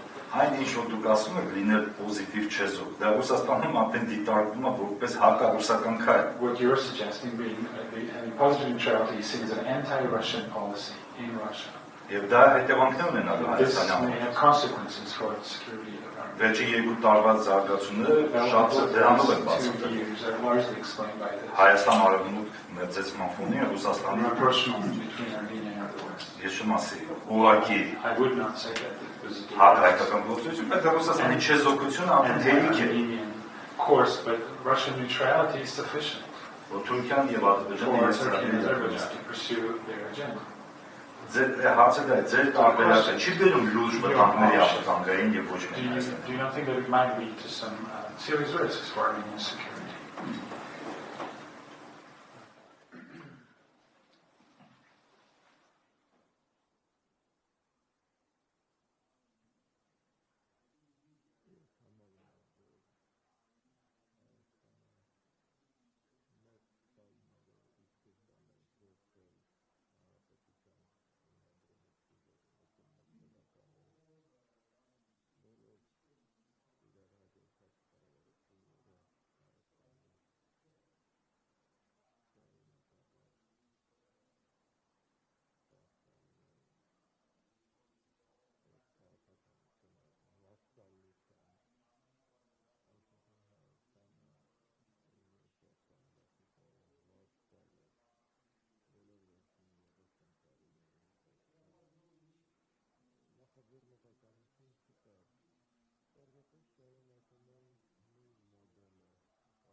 Հայաստանի ժողովուրդը եւ էլիտայի որոշ մասը հասկանում են, որ նրանք ավելի զգույշ պետք է գործեն Արևմուտքի եւ Ռուսաստանի միջեւ տարածքում։ Նրանք հասունության նշույլներ են արդեն դրսևորել այս վերջին ընտրություններով։ Դժբախտաբար Հայաստանը ուրիշ ուղի է որդեգրել, ուրիշ դիրքորոշում, բայց ես համարում եմ, որ վարչապետը վերջերս ինչ-որ հետադարձ քայլեր արեց եւ այժմ կրկին դեպի Մոսկվա է դարձրել հայացքը։